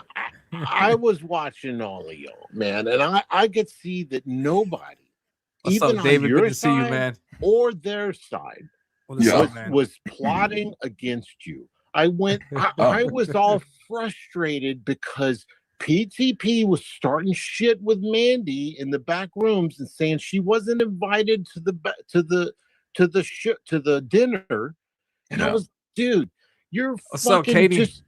Just this is not cool, man. You gotta, and he was starting shit with who's that fucking guy? You had him on Chinchillin just dropping a deuce. I'm laying on the couch for a second, gonna relax, then go finish my new mailbox. Sound one ran into my oh man. the show dancing like a queer, doing his fucking millennials. Matt Barr. I like dancing like a queer. I knew as soon as you said that. Barr a lot. Yeah. You know? But people were not convinced about Matt Barr. But I'm like, I got a sense about Matt Barr. That's exactly a great summation. I love you, man. Man, you're a fucking snake. that's the summation. Barr is a guy that says what's true to him, no matter who it fucks over. Man, that guy is intense, man. He's definitely intense. And he got on to me even, and I was like, "Fuck it, dude. I don't know what the fuck to do." You know, all right, dude, whatever. So like, he was dealing with all this shit, and I was so pissed. And then fucking Shane was causing shit, and I was joking. That whole thing that he thinks I was saying that he was lying. He was lying. Come on.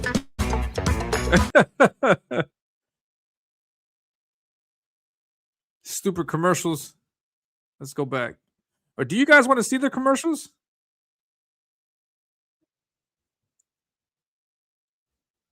Do you guys want to see the commercials? Type of 1 in the chat if you would like to see. That's right. I'm a poor. Why are you making fun of me, man? Don't you live in a dumpster? We're kindred spirits, man. We're both poors. Use brave the poors. They block ads. How do you? Not unless it's a hot Latina. My wife. Dude, Fat Shane had all these sexual escapades. You fucking liar. You know, Fat Shane is having all these sexy escapades. I'm way more fucking enthusiastic and fucking charismatic than fucking Fat Shane, and I ain't had as many sexual escapades as fucking he claims. Man, this is insane. So that's what I was joking about. But Kelsey's he's jealous that Shay's getting all the pool taken. He's not getting anything. Oh man. That's insane. That's awesome. That's funny, man. Yeah, I think I'll run the commercials. Yeah, fuck it. Was in his fucking mind, thinking that some crazy shit's going on, and he turns it into all kinds of other shit. So when that last video I made, I was frustrated about that. And I said, I was all like, oh man, this is going to be a fucking disaster. I was like, they're not inviting Mandy to the dinner. I mean, I don't know what's going on with that.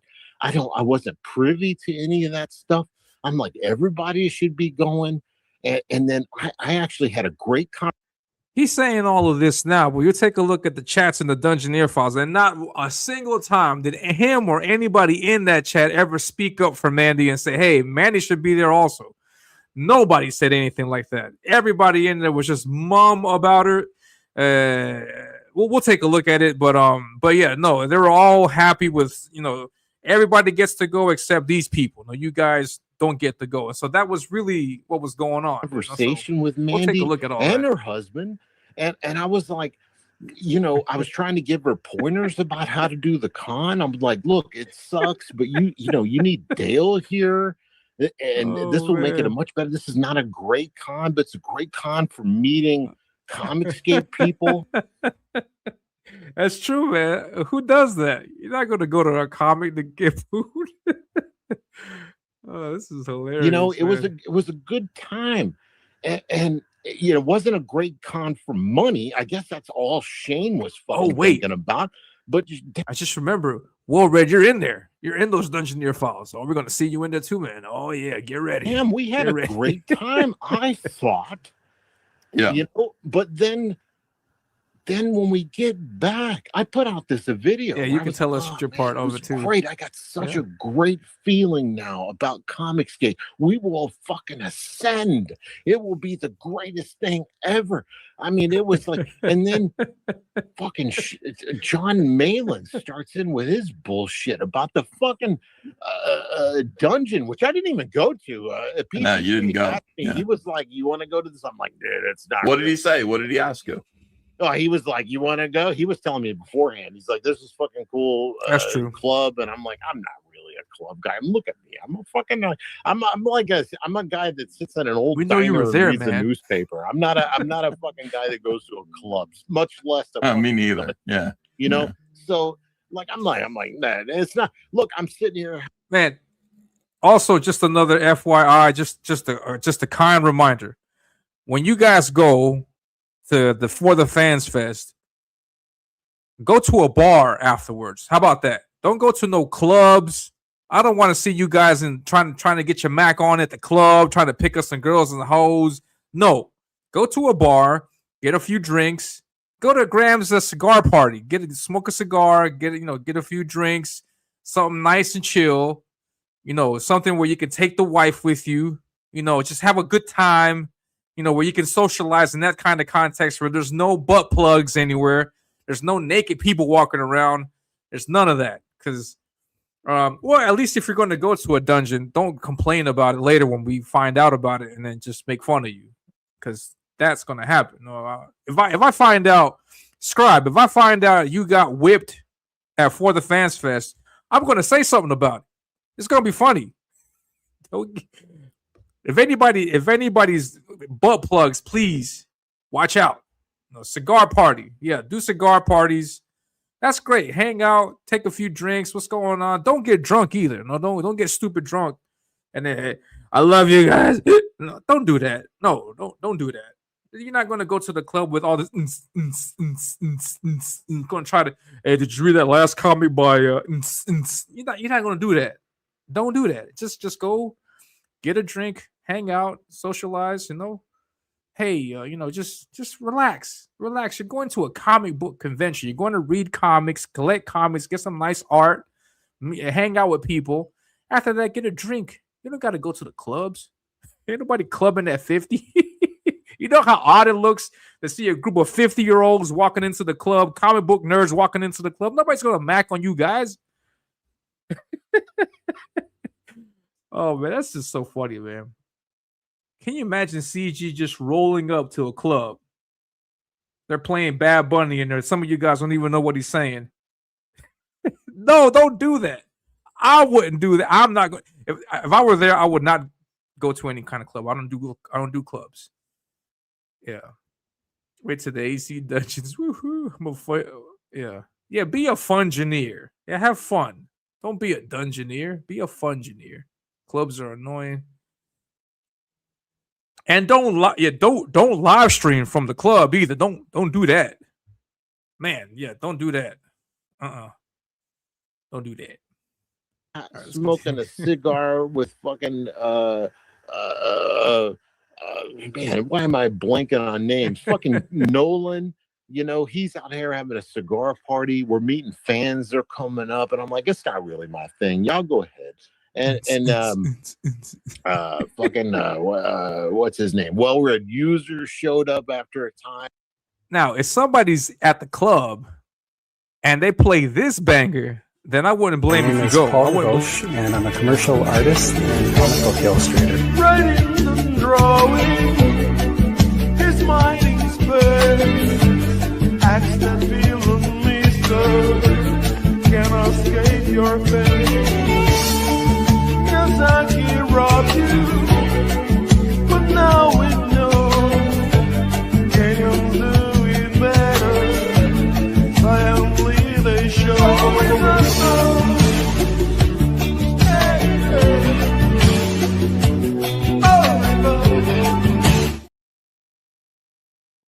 Now, if they're playing that banger at the club, yes, you have to go. No, in that case, you have to go.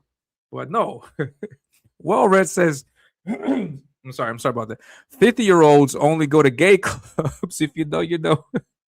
Did you put that extra G in there? Is it the gay club? Is that what that is? I'm only 38. I can go to the club. I only look semi-creepy. Yeah. As for 20-year-olds, the 18-year-olds, teenagers, don't go to that, man. Yeah, okay, Ben, you can go to the club by yourself with D-Wag. All right, and then you guys go by yourselves.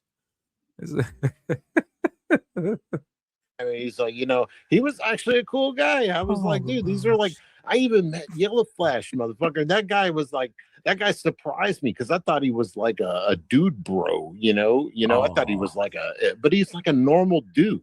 He's like you, motherfucker. He's like you. He's like a normal. He's nothing like me, dude. He's like you. He's a fucking normal guy. Well, he's nothing like you because he has like a normal job. You're like me. You're like a weirdo with a comic book job. So it was a normal job. He's a YouTuber, right? I mean, no, he's a YouTuber on the side. He does like a normal gig. You probably got him all sussed out by now. Come on. Wait, what? What else can you tell us what's about? his normal gig? Like, what do you mean? What's a normal gig? I have no clue, honestly. I don't know anything about the dude. What else can you tell us about Yellow Flash? But I know Damn it. when I saw him, about that. he was like, I was like, dude, you're like a normal guy, man. I thought you were like some fucking dude bro in a jersey or some shit. No offense to anybody in the chat that wears a jersey and is a dude bro. You fucking guys are. Are there any dude bros in the chat? So, but he was like a normal guy, you know. He had like family. He said he was going to the beach. You know, I'm like, okay, this fucking guy's normal. So I felt so good about everything that was going on. I'm like, oh, these are normal people. I met fans from CG. They were normal people.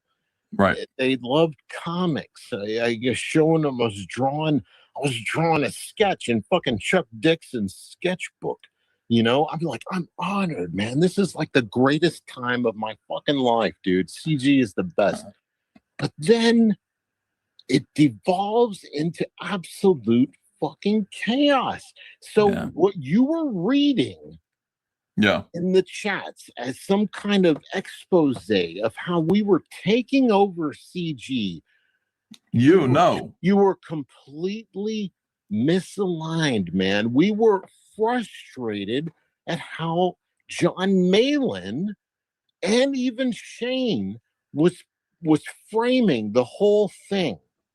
Right. That's not true. We're going to take a look at it at the Dungeoneer Files. The allegations, the attack from the people in that chat were aimed towards Ethan, Shane, and John. They called them the basement dwellers. We'll see all that. We were having a great time, but they were misaligning it and turning it into a disaster. And it's like, no, Maybe those guys went to some fucking sex dungeon, which they were all comic book nerds, man. They were in a sex dungeon. I know. They were out of their element. Even if let's they were, but they were in PTP's element. Dude, that was his element. I mean, I can't speak for PTP. Like, let's take him out. What's up, Texas mofo? I did. Don't worry. And the rest of the game. I did take him out of it. So, even if it was. Okay, so D-Wag says, all right, so Scribe, D-Wag, and Ben, the 33-year-old Ben, you guys are all going to go up and then come with me and Ben. I'll bring the beer, bong, and we'll smash 3 or 4 a piece in the car before we go. What could possibly happen? Yeah. Just don't go to the castle. A sex dungeon. Go to the dungeon. I wasn't there, so I don't know. But even if it was a sex dungeon, these are fucking comic book nerds. They were out of their element. That's funny, though. It is funny. I thought that's what we were laughing about. That was funny. And the stream that John Malin has privated, where I ate his fucking lunch. That's what I heard. See, people are under the impression that the dirt stream that John privated was because he maybe beat you up too bad. But that's not what I heard from other people. Let me explain. Yeah. That was a great fucking. See, I was hanging out with Chad. I told John one time we should crowdfund the release of that stream because I've heard so many legendary comments about that stream between John and Kelsey where they argue and they just go off at each other. And so I would love to see that, man. But anyways. Stupid commercials. What if we make a song using? Do you guys get this in the States? Jeez. God, I can't remember anybody's fucking name. I just know Chad. So I'm hanging out with him in the back rooms. And he's like, John Malin just started up a stream. Do you want to go? And I'm like, fuck yeah, let's fucking go. Even though he's been starting all kinds of shit about the sex dungeons and whatnot. I'm like, let's go have some fun. Just like you were saying what we should have done. You know, that we should have had fun with it. It should have been great. I'm like, let's go have some fun, you know, like, and it was great, man. It was great. I'm like, John Malin is at the head of the fucking table. There was a whole bunch of us there. We're having a good time. We're like relating. It was just like, it was one of the best streams. And then everybody ends up leaving. And it's me, Chad, and John Malin. And then he starts up with this sex dungeon. Well, Red, did you see that stream? Oh man, shit again. And I'm finally like, I feel like this is more than just a joke. That there's something beyond this. And he fucking loses it, man. And then I don't even remember what happens, man. It's like, you know, fucking hair flying, you know, we're like fighting, dude. You know, if it was me and him in person, we'd be fucking throwing fists, man. That's just how I get the sleeping right here. Kelsey's talking about a stream. He was on a stream with John, and they were talking about, I'm not sure if this was the Tampa Bay incident, but they were talking and they started getting into a shouting match. They like cussed each other out. Like it's like monumental. That's what I hear. Like, I mean, just like really, really great stream. But John has privated that stream, so we can't get access to that stream. So yeah, so that's what he's talking about. Dude, I get the feeling he's like me. We'd be throwing fists, dude. We'd be like, let's get it done like men, man. You know, let's fucking fight this out and then figure it out later. You know, that's what it felt like. And then he privated that. Oh, Marcus, you saw it? He says, I heard 3/4 of that dirt stream and John and Kelsey were really going at it. Kelsey was white knighting for the Dungeoneers. Yeah. Sounds like it. Shit. Man. I'm like, you fucking faggot, man. You fucking fairy ass bitch. You can't fucking take. Look, I'm willing to let, if I came out like the asshole, I'm willing to let that go. You know, like I'm willing to let, just like when I told you, release those fucking tapes. Yeah, I wouldn't have done it. I didn't want to do it, but you said do it. And you were right. Come on, you were aching to get to Yeah, that he was shit. on the That's stream also. fucking Yeah. fodder, man. See, you don't know me. You don't know me. That's what you think. I do know you, man. No, That's you don't. fucking You don't views, know and that's me. You don't know money. my heart. No. The money's good. The money's good. Kelsey, I'm not motivated by that stuff. I'm motivated mostly by the truth and getting the information out there. Whatever. If If you were related to the truth, you would have been listening to my fucking emails when I told you. I sent you a fucking 2-hour stream of the back rooms. When you left those back rooms, I sent you like 2 hours worth. I saw that. But all of that stuff is together in the Dungeoneer files. We'll take a look at that. Didn't prove they were anything. actually talking good about you. They were like, no, they were not. They were talking about other things. Yes, they were, motherfucker. They were talking good about. After Ethan left, they made a few comments. The comments that were made for Ethan were made in reference to the things that were going on X, like in public. But there was nothing positive said about him. About you for a while there, they were talking good about you, but you didn't even respond to. I will look. You want me to pull them up? I still have them. Because here's why. Then put them out, motherfucker. Put them out. I will. With all the good fucking shit. Put them out unedited completely. With your permission, I will. I will do that. With my permission, bullshit. Of course. Of course, with your permission. I don't know if you guys want to continue listening to this or we should just go into the files. I don't know. Because it's got like 20 more minutes of this. Let's check it out. There you go. You don't need my permission. Bartender, another one. You've already put them out. You've already put it. You get no. Another one for this guy. You get glasses off now.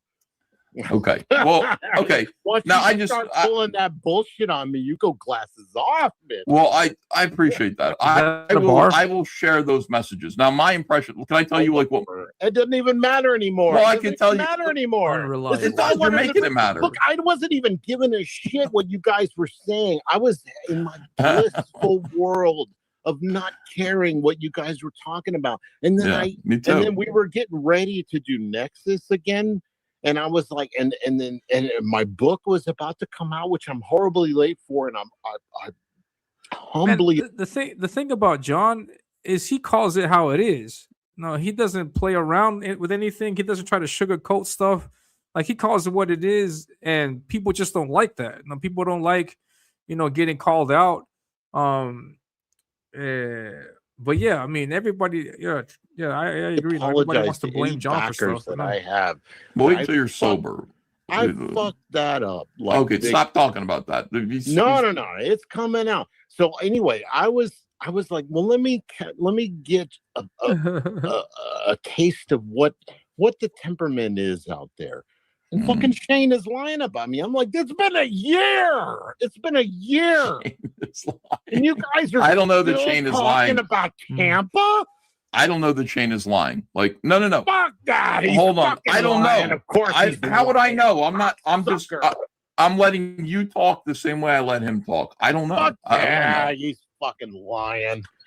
Where are you going? I know. You should know. There's one time where you said you were afraid of me because of what I would say. Because, motherfucker, I tell the truth. That's what I fucking say. And God damn it, he's a liar. Of course he's a fucking liar. I tell the truth. Shane is not a liar. Who fucks up, me or fucking you? Okay. Well, I want you to tell the truth. The reason why we were talking about the Dungeoneer thing again is because the Lazmat made a documentary about it. Like recently, like within a month. That is documentary, but it's just a matter of a coincidence that I happen to come back and you guys are still talking about it. I was like, holy shit. Yeah, no, we're not still talking about it. It got brought up again. It's not like it's something we talk about every day. Lazmat.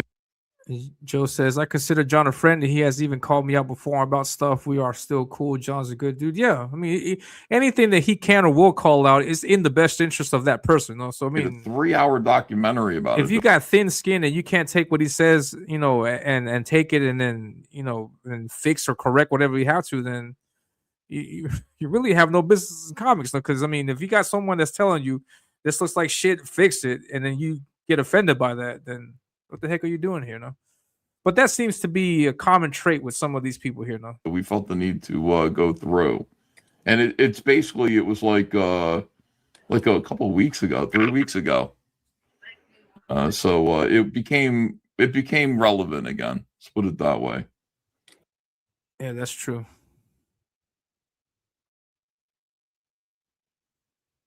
Are you guys getting this crap in the States? Let me know if you guys get the same. Yeah, it says people mostly forgot. Yeah, and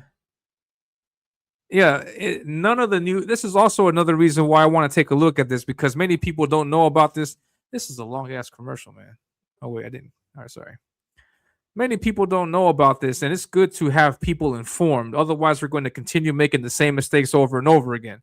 But yeah, let's continue. About any of that, but yeah, you don't need to know. Why was Shane lying about me then, saying I was holding this shit hostage, and that I thought my DMs proved it, but he still said, "Oh, that's not the whole truth." Well, show what your truth is, motherfucker, because I posted the full DMs, and yet you still paint me as a fucking scoundrel. Kelsey, to be honest with you, I don't know. I wasn't even following it. I have no idea what he was saying or what Remember, you're going to have to deal with Shane with what you say right now. So you're saying, fuck no. Yeah. Well, now Shane is already fucking scared to death. Shane, listen. He's circling that. Notice that they're fucking left the internet. You don't know me, Kelsey. He says right here, and you're going to see it again. Shane is scared to death of John. Shane is scared to death, and he says it in the Dungeoneer files. You think they're scared? You don't know me enough, Kelsey. I'm not afraid of dealing with people. In my attempt to avoid that, we're going to cross-reference what is being said here with what we see in the Dungeoneer files, and then you guys can come up to your own conclusions. Because I'm not trying to spin a narrative here. What I enjoyed seeing Kelsey on here. I don't know what would happen if he comes back to CG or people enjoy it or whatever. But I think at this point, like if anybody trying to come back could come back, but it's going to be really weird. No, like it's going to be like if we're still doing this thing with Kelsey and some of the other Dungeoneers, and it's going to be weird, I think. No, so and yeah, everybody's going to have their story to it, but I'm going to show you what was said. No, so if you guys hear like, oh, this was said here by that guy, so you guys will be able to see, where it's coming from. No. I try to tell people how I actually feel, what I perceive in the truth. I know. So I'm not worried about dealing with you or Shane or anybody. They are like running scared. Somebody get that. Who is? A microphone. Where is Shane and John Malin? You see them fucking mirror around here? No, they're running scared. Yeah, that's true. Yeah. They're not invited on the show. Nice Tell me, drinking Chad, game. am I lying? Do you want John Malin on the show right now? Do you want? No, I don't want that piece of shit anywhere near me. Fucking lying piece of shit. I disagree with you about John Malin, but you have the option. You're a poor judge of character, motherfucker. You're a poor judge. That's true. And he's a poor judge of character in you, obviously. Well, I mean, here's the thing. I am a poor judge of character in the sense that I allow people about me, right? Yeah, you're poor judge of character of me, right? Why would you say that to me? Because I can feel it coming that you're a poor judge of character because you painted me as a goddamn villain. Who did? All I've done was being honest about everything that's been going on, yet everything has been twisted around. Everything I've said has been twisted. There was times when you were fucking talking where I felt, oh my God, this guy, I trust this guy. I trust this guy. Even when you're talking about fucking, what's his face? The fucking dude that does the ISOM. Like, I fucking like, Eric. Yeah, I mean, there's times when you're talking about him where I'm like, that feels like bullshit. But then other times where I'm like, okay, I buy what you're saying right there. There are times when you're being fucking nail on the head. And there's times when you're twisting shit. And he was drinking screwdrivers. You're acting like you're not juice. doing what you're doing. But like, I don't know. I can't judge you for the things you're doing because on a level, I understand what you're doing. Like I get it. Because Eric July is obviously an honest and good guy. I'll be right back. I don't know. So why am I doing that? I don't know. Yeah, like why would I be attacking trust that him? guy either? No, I don't know. I mean, I don't. Why would I be criticizing him? Like I must have motives. I told all you fucking guys when all this shit was going on with the left is coming after us. I was like, there's going to be a moment when the pendulum swings, and then the right is going to start acting just like them. That's what's happening right now. That's what's happening right now. Saying it now because they're fucking. I remember fucking what's his name, the Earthworm Jim motherfucker said the same thing, and you got on to him. Now you're saying it. Well, he wasn't. Now it is happening. Trump is president again.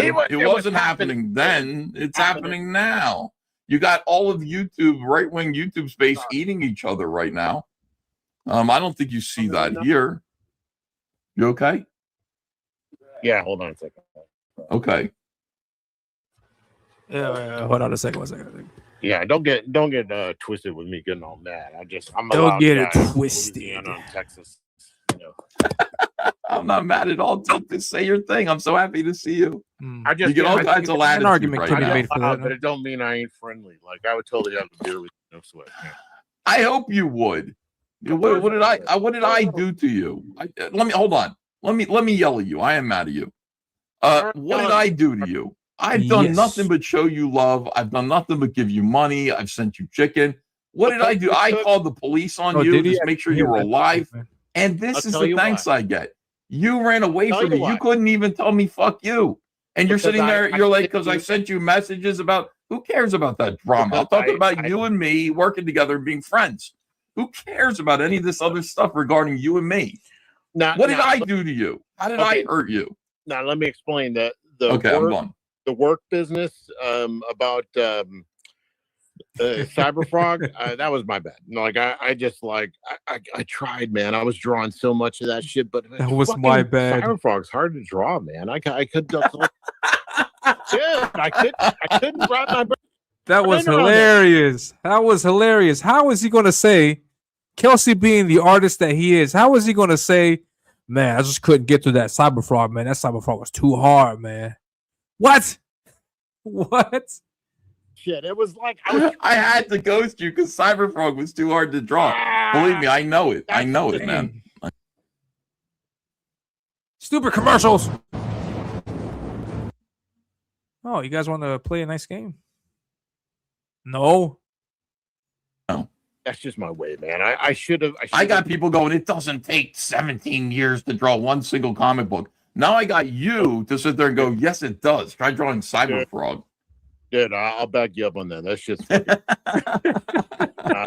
look, that's just my way. I'm not really good about talking about that shit. And I should have said, look, this shit is hard, man. I drew. I'll just show you. I drew like the double page spread of Salamandroid at the gas station. Oh my god!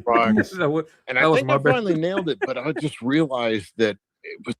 I don't know if you guys can see this. Like he's how many like when it's his fault when Kelsey did something wrong, he brushes it off by saying, "Oh man, I'm so sorry for doing that. I'm sorry I ghosted you. That was my bad." And then we're supposed to just like kindly forget about it. But that sentiment can't be reversed. No, so it's insane. Like, rules for me, but no, rules for thee, but not for me type thing, man. This is fucking gonna take forever, man. I should have said something, but I'm just, nice. I'm trying to get better at that shit. That's my bad. All right. Yeah, I appreciate that. I know what it is to be an artist. I know that. Well, that had nothing to do with anything. Like I told you, work is work, man. I even told David Williams, like, I don't know what's going on with him, but he was asking, should I do this? And I'm like, dude, he pays well. He pays on time. He's a good guy to work for. Don't worry about it.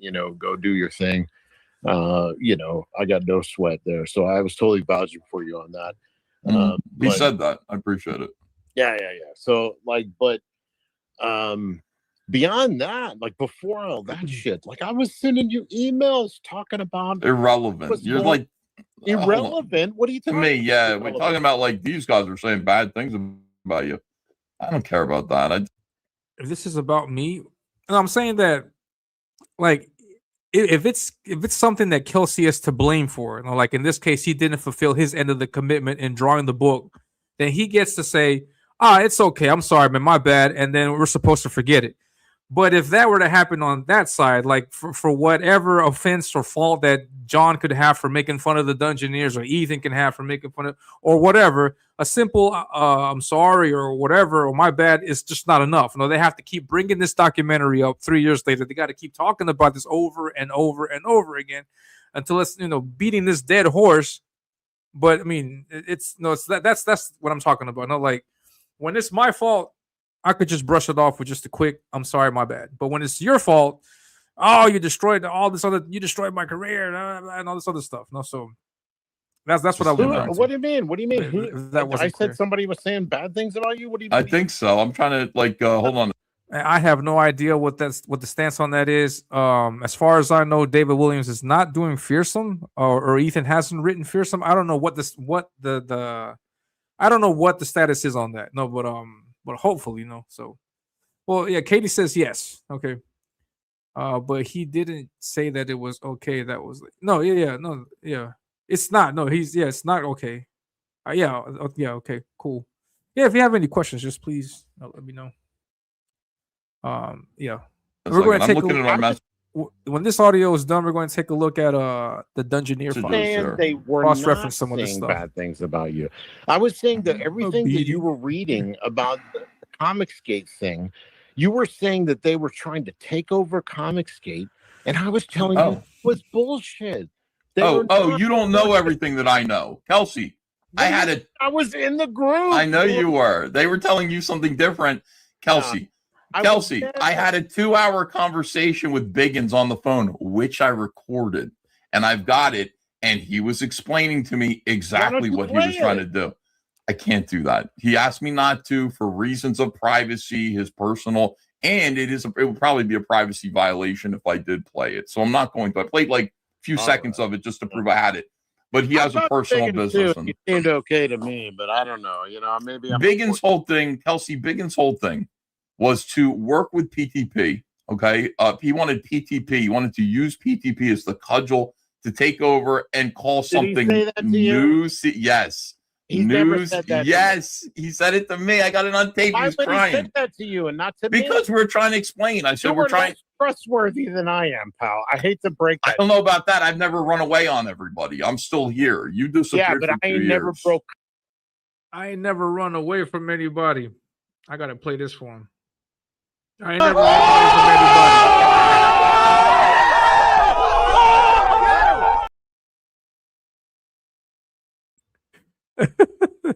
Confidence like I'm doing. Like, there ain't no way I broke confidence. There's shit you told me. I will break confidence when people are lying. I will do that. I'm going to say, look, this is what you think you know. You know 10% of what I know about all this. I know about it. Then people are lying. Then that is a lie. That is right. And yes, people lied to you. And I did expose it. Expose that. I have. You're not paying attention. You're not on the show. Where did you go, my friend? Where did you go? You left me. My God, I can't trust you fuckers, man. How can I trust you? When you say you pluralize that, why did you leave me? Because Cyberfrog is hard to draw? Why wouldn't I? Look, I was trying to plead my case when you were putting out, and you were like a mad dog going, Kelsey's in the chat, in the fucking Jack show, which you fucking took over, by the way. That's why I fucking didn't want to. Took over the Jack show? Dude, you turned it into your fucking Cyberfrog sales show. That's why I didn't want me. I did. Look, shut up, man. Everybody. I don't recall it being like that. That Kelsey didn't ever sell anything on Jack show. How could he be mad about that? I didn't want to sell anything on Jack show. Jack show was a release valve for all the pressure we were dealing with that fucking SJWs and shit. I just wanted to relax on Shane Davis is here. Hello, Kelsey. Yeah, I'm right here. You cocksucker. Shane, I don't think he's. I'm glad he paid you $10 for that, you fucking cheap bitch. Oh, come on now. That's my friend. No, Shane. Got a lot of anger, man. Look, I wanted to love Shane. I got a photo of him where I'm kissing him on the cheek. I made a great video talking about how great we had a time. And then he fucking lied about the whole shit. I mean, he didn't lie. Okay, yeah, but you're saying I lied too, and you're wrong. Yeah. No, you're wrong. Maybe he did not lie about the con being bad for business, but we had a great time. He did tell me that, like, stupid commercial. Jeez. Oh. Wish I wasn't so poor. All right. Kiss him with his what is it? Where he ate lobster and he's got like a lobster. Fucking guy is allergic to everything. How did anybody know? I think the PTP thing was a little different because we ate lobster sandwiches, me and TTP at Chicky and Pete's, which was a thing. I said these lobster sandwiches. He's like, what should I eat here? That's what I'm saying. So one of the things that I said, what should I order? And I said, oh, I'm paying for lunch. So no, because we looked at lobster sandwiches. I said, these are delicious. These lobster sandwiches, they're so. Yeah, this is interesting. No, it says again, it's about people not handling EVS, Shane, and John's big personalities. Nothing new under the sun. Yeah, that's all it is. And we're going to look at the Dungeoneer files and one big takeaway. And I'm going to say this again. The one big takeaway from it, and one big reason why I also decided to speak up after that whole situation is that many people like to attack Ethan, John, and Shane for what they do or whatever in Comicsgate, but in my opinion, they legitimize everything that we're doing. No, like if it weren't for Ethan, John, and Shane, and I've said this before, if it weren't for these guys, for Aaron Lopresti, for Graham Nolan, for Mike Barron, for all these other pros, Dan Lawless, all these other pros, Dale Keown that are in here, then Comicsgate as a movement wouldn't have the legitimacy that it does now. No, because if it weren't for them, it's just be a bunch of us nerd retards talking about how to go to a club and things like that. And no, they bring a sense of legitimacy to this because they're professionals. They've done this for a long time. They know exactly what they're doing, and it's not easy, you know, from their end to be able to handle drawing, handle doing streams, raising money. Last week, Shouth and Jetty got $800 for an art piece. Well, incredibly deserved, well deserved for him, but that wouldn't be possible if it wasn't for Ethan. No, and so having that stuff, having him give us that platform, legitimizes everything that we do. And so people like me, like any other small creator, when we get to a certain point, you think, oh, okay, now I'm at the point where I can just say F you to Ethan, F you to John and Shane, and we can't. And also, it doesn't matter, for example, how good Phil Diaz as a writer can get or how good Michael Bancroft as a writer artist can get. They're never going to get to the level where John, Shane, and Ethan are at. So them trying to replace these people is incredibly stupid, in my opinion. I'm not saying that Michael Bancroft tried to do it, but just like, you know, some of this PTP delusional stuff that I'm going to be the next leader of CG. I'm going to take you guys to it's delusional. Anybody coming into this is going to fall on their ass thinking like that. No, and it's the same thing that happened to Eric July. Eric July, for all the millions that he can make, is never going to supplant or replace or be anywhere near better than Ethan, John, or Shane, or Aaron Lopresti, or any of these professionals, because he doesn't know what the heck he's doing. Time and time again, error after error, mistake after mistake, it just proves this idea. This whole situation with the Dungeoneer files, them trying to take over the situation, or then it just further proves that them being in CG legitimizes CG. Because if we can take the power from them and then get in their position and handle this, then we can, you know, that just further proves that them being in here is what makes it legitimate. They're the targets, and they're always going to be the targets. You know? And yeah, he's just fessing up to all this stuff. No, he's just fessing up to all this, and that's why I spoke out. No, I spoke out because I'm always going to side with the pros on any argument comic book related. I'm always going to side with the pros. Eric July's got nothing that he can show me about how to handle business. No. Phil Diaz, for a great writer, as good as a writer as he is, or whatever, or Michael Bancroft, for as good as an artist he is, or Camel Moon, or PTP, or these other people, they're not professionals. So as good as they can get, or as good as they can be, they're not going to show me anything, because they're as likely to make the same mistake that I am. No, so I mean, there's nothing. I am not going to show anybody in the chat how to run anything. No, I'm trying to learn. No, so that's my position, and I can be in this thing for 10 years, 20 years, and my position is going to be the same. I'm trying to learn. That's my whole thing. I'm trying to learn, because Ethan's got the knowledge. He's been busting his butt for 30 years, you know, working with mainstream professionals, working with Jeff Johns, doing things that we see on TV and in movies. And then all of a sudden, he's got to come out here and hang out with us with us.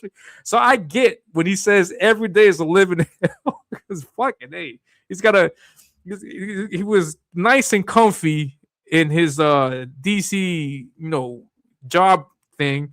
And then now all of a sudden he's got to put up with PTP and JDA, and Matt Barr. And it's the fucking A. Like I would get that frustration. No, I would get the frustration, the paranoia, because it's incredible. And it's incredible how people can just undermine an artist. And it just speaks volumes for society as a general, how everybody just gives a shit, just likes to just shit on artists. Because what we do is insignificant for them. I bust my butt making the drawing. You take a look at it in 30 seconds and you analyze it, and that's it. So I bust my butt for 2, 3 hours, 4 hours, or whatever, and in the 30 seconds you've analyzed it, and that's it. So I like it. Give me a rating from 1 to 10. I give it a 6. No, I'm busting my butt, but it's a 6. No, so I mean that kind of mentality is just so rampant in society. And so, like in my case, I'm going to side with the pro. I'm going to side with the pro always, because they know what they're talking about. There's much more I can learn from Ethan than there is I can learn from Eric July. And it's always going to be the case. Doesn't matter how many millions Eric July sells. It doesn't matter. But yeah, so we're going to see all that in the Dungeoneer files in just a second. Good. And he said they're like $35. I said, it was your idea. Okay. So yeah. So I said, I got it. I said, you got to have, we're rich today. I said to PTP, we're eating lobster sandwiches. I want you to buy me some lobster sandwiches for all the shit you put me through, motherfucker. You better buy me some. It's the other way around. You got to buy me lobster sandwiches. All the shit you're putting me through. Okay, we'll see. Now, listen, I mean, that's first of all, okay, that's the thing. So the lobster thing gets confused because PTP, I think, made fun of me for it. PTP was going, we're rich around here, so we eat lobster sandwiches. And I was like, you fucking piece of shit. You know what I mean? Who's rich? Jesus. That's what I'm saying. Like, that was what I said to him. He's like, these are $35. I said, we're rich. Yeah. Joe knows this. I know this. I did my campaign last year, and creating the comic is one thing. Now I got to go out there and promote the thing. So that's another monster on its own. No, he's got secret angel investors. He's got all kinds of stuff. He's got all kinds of things in the background, mechanisms and stuff that we don't have, that he can just whatever. If that guy, if that guy didn't have any of that, if he was coming straight from the bottom on up, I don't think he'd be that successful. So what's going on, Morpheus? I don't know. What's going on? Can I finish? What's up, Morpheus?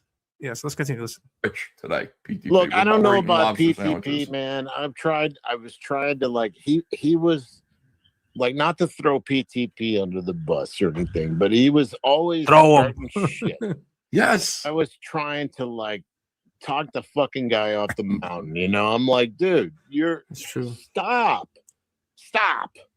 You know that about him. Not to make myself out to be all virtuous or anything, but I was trying to say stop. Even with who was that fucking guy again? The fucking guy that was dancing on your show. Matt Barr. Yeah, Matt Barr. Everybody was telling me Matt Barr, he's fucking psychopath. Yeah, and who's the other guy that Matt Barr was first fighting with? I'm like, Gabe El-Taib, maybe? No. Fuck that guy. That fucking guy's a piece of shit. I even said that in the chat where I was like, Gabe was like, what's up, Soul Curryalt? Anon, the dancing guy, the queer dancing guy. That's Matt Barr now. What's going on, man? Stop what? I'm not sure what you're talking about. Family has a history of litigation. Well, he's talking about it in fucking stupid commercial. Oh yeah, buddy, the World Cup is coming, just a few days away. God, man, I'm so bad with names. The fucking guy is in the chat that he's fucking trying to litigate, trying to steal his idea, and I was like, fuck you, Gabe El-Taib, eat a dick, and that pretty much silenced the group. You remember that, right? That was in the fucking Comicsgate room. Maybe. I don't remember it too much. All right, to stop starting shit.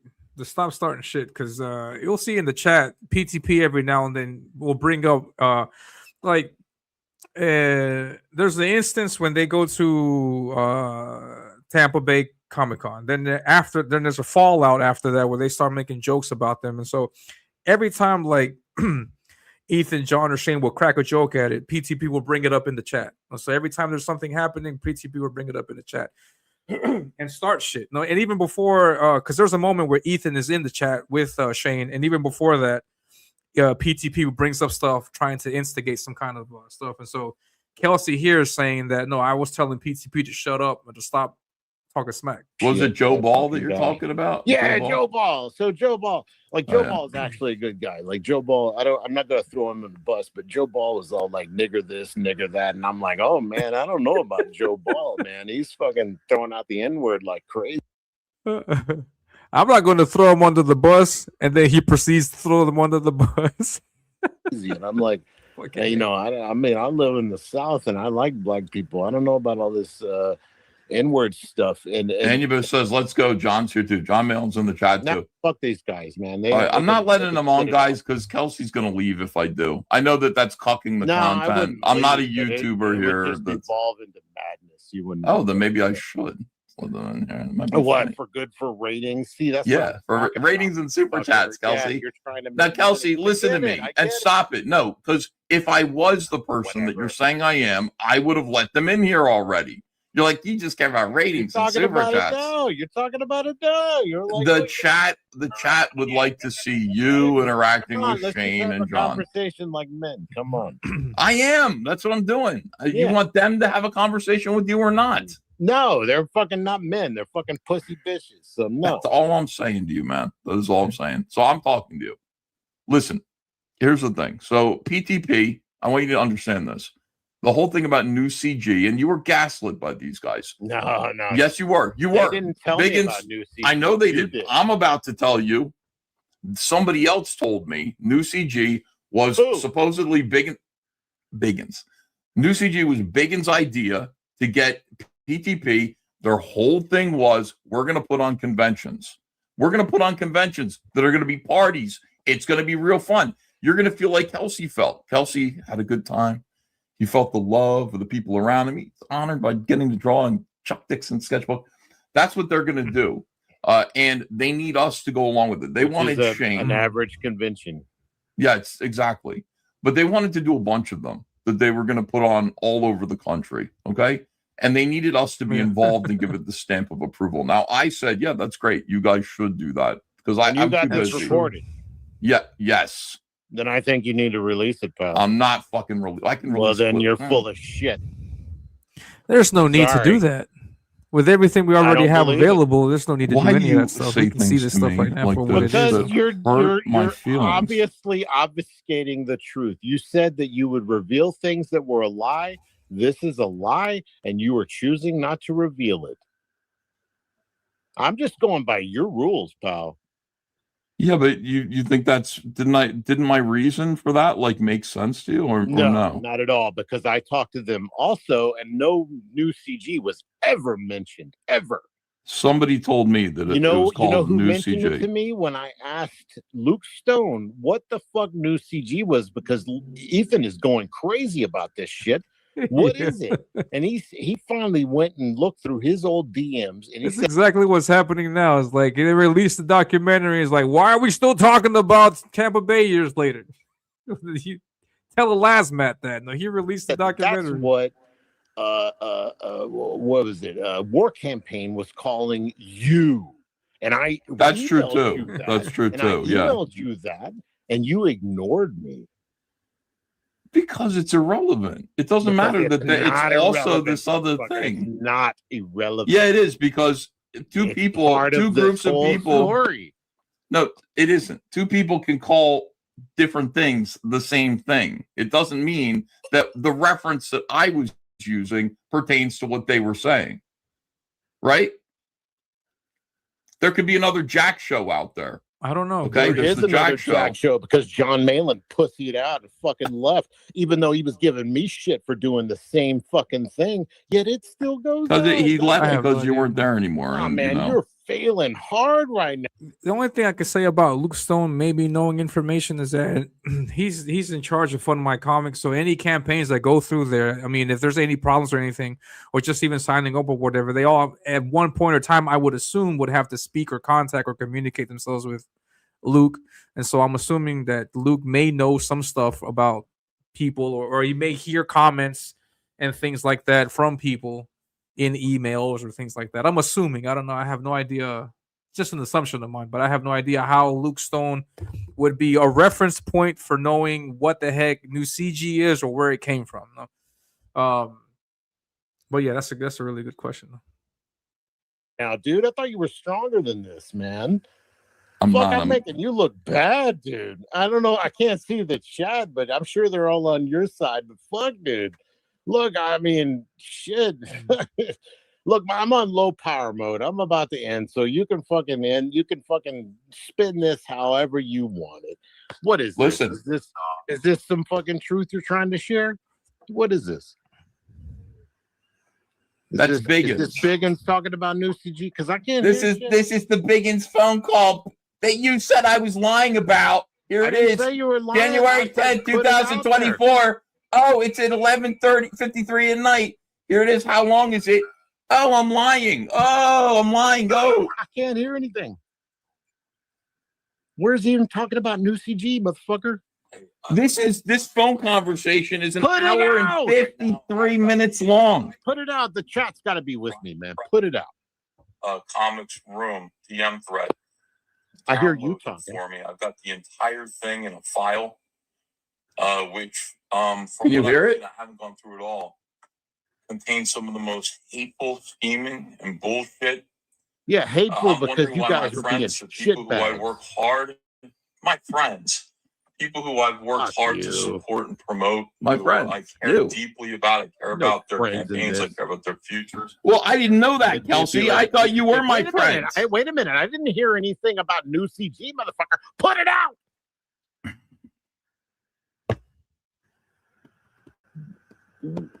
Oh, you've gone silent. Well, I'm thinking about it. Wrap it up, douchebag. Put it out.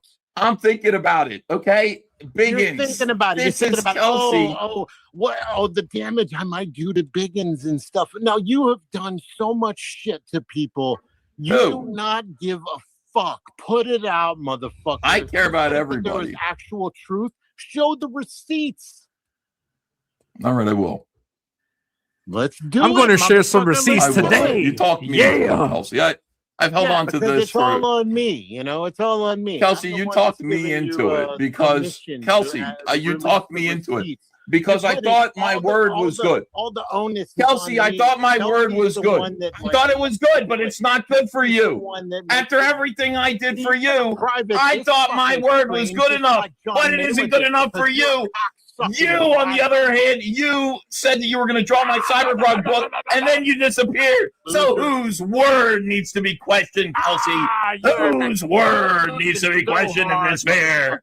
Oh, Kelsey. Oh, there's going to be a reckoning, Kelsey, and that reckoning is going to come when I edit this phone call down. And you are finally going to have to admit who the truth tellers are in this space, Kelsey Shannon. You're going to know for good and all that I have always been your friend. No more gets a hold of this shit and fucking makes you look bad. Come on, man. Fucking Mike, no more. Come on, Kelsey. Come on. Douchebag. All right, I'm out. Fucking Kelsey, come on. Are you leaving? Low power mode, so I'm about to go anyway. So. Oh, I thought you meant you personally were on low power mode. But no. My computer thing. I don't even believe this shit. All right, whatever. All right, here comes Shane and John. Let's agree to disagree, you lying piece of shit. You keep. Why do you say that? Because you're a lying piece of shit. That's why I don't even know how to leave this shit. You got me trapped here. That's a change for you. Ordinarily, you do. Oh, I don't know how to leave this shit.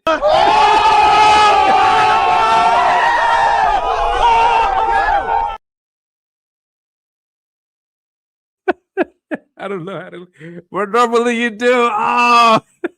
Ordinarily, you know how to leave. I asked John Malin if I can leave, and he said no. So I stayed Fucking for another A. 20 minutes while I fucking Yeah, I guy get was a that piece feeling of too, shit. man. I get that You're feeling drunk, Kelsey. You didn't. Oh, you figured it out, I guess. Man, yeah, I think so too. I think, I mean, I can see why, man.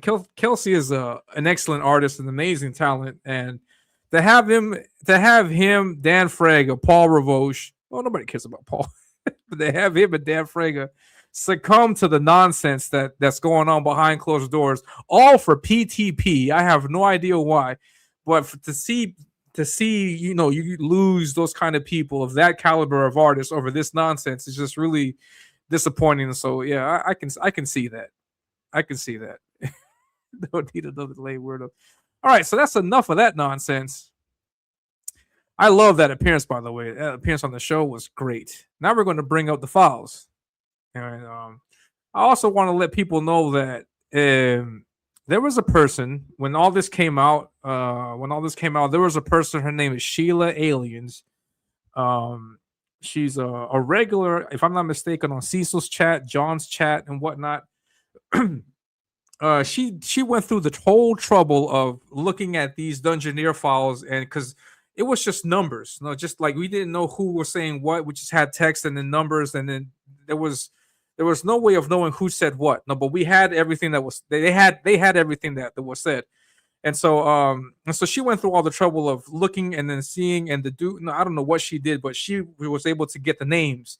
And then once she got the names, she put the file out on a post, and it was publicly on X. It was on the post like, here's a Google Doc of the Dungeoneer files. If anybody wants to read it, it's a 500-page PDF file, and so it's a lot of crap to sift through.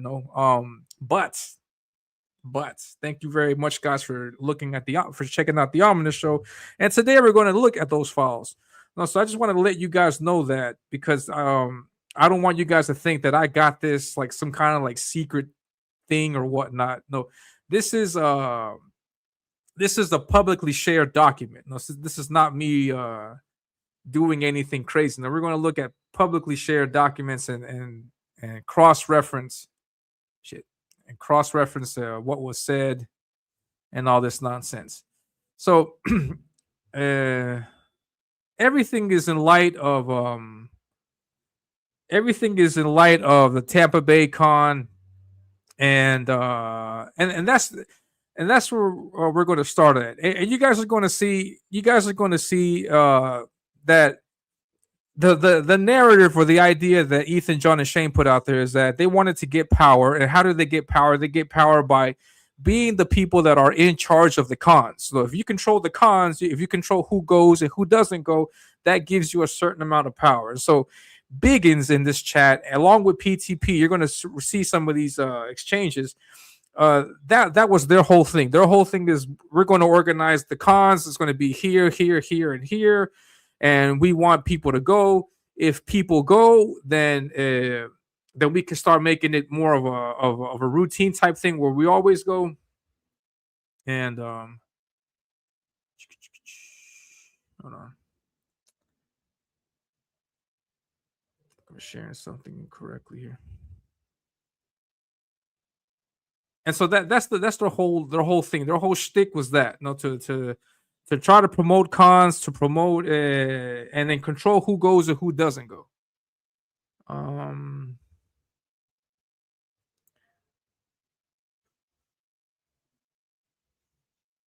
Let me see if I can open these files. All right, here we go. Yeah, this is much better.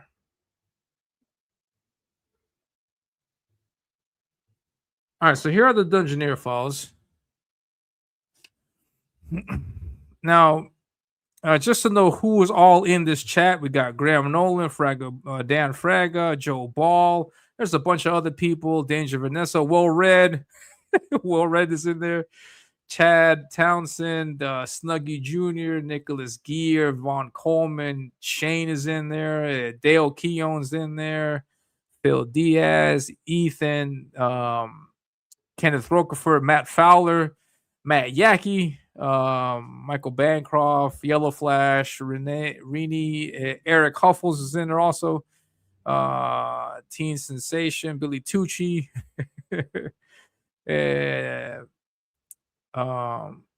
Boob Dan, David Williams, Eric July, RT Bear, Vaughn, Camel Moon, and Kelsey. All right, so we're going to begin on page what is it, 98? Because the majority of this is just sharing stuff, toy making stuff. The things that we want to see is on this page. Oh wait, hold on. I think I got the wrong page.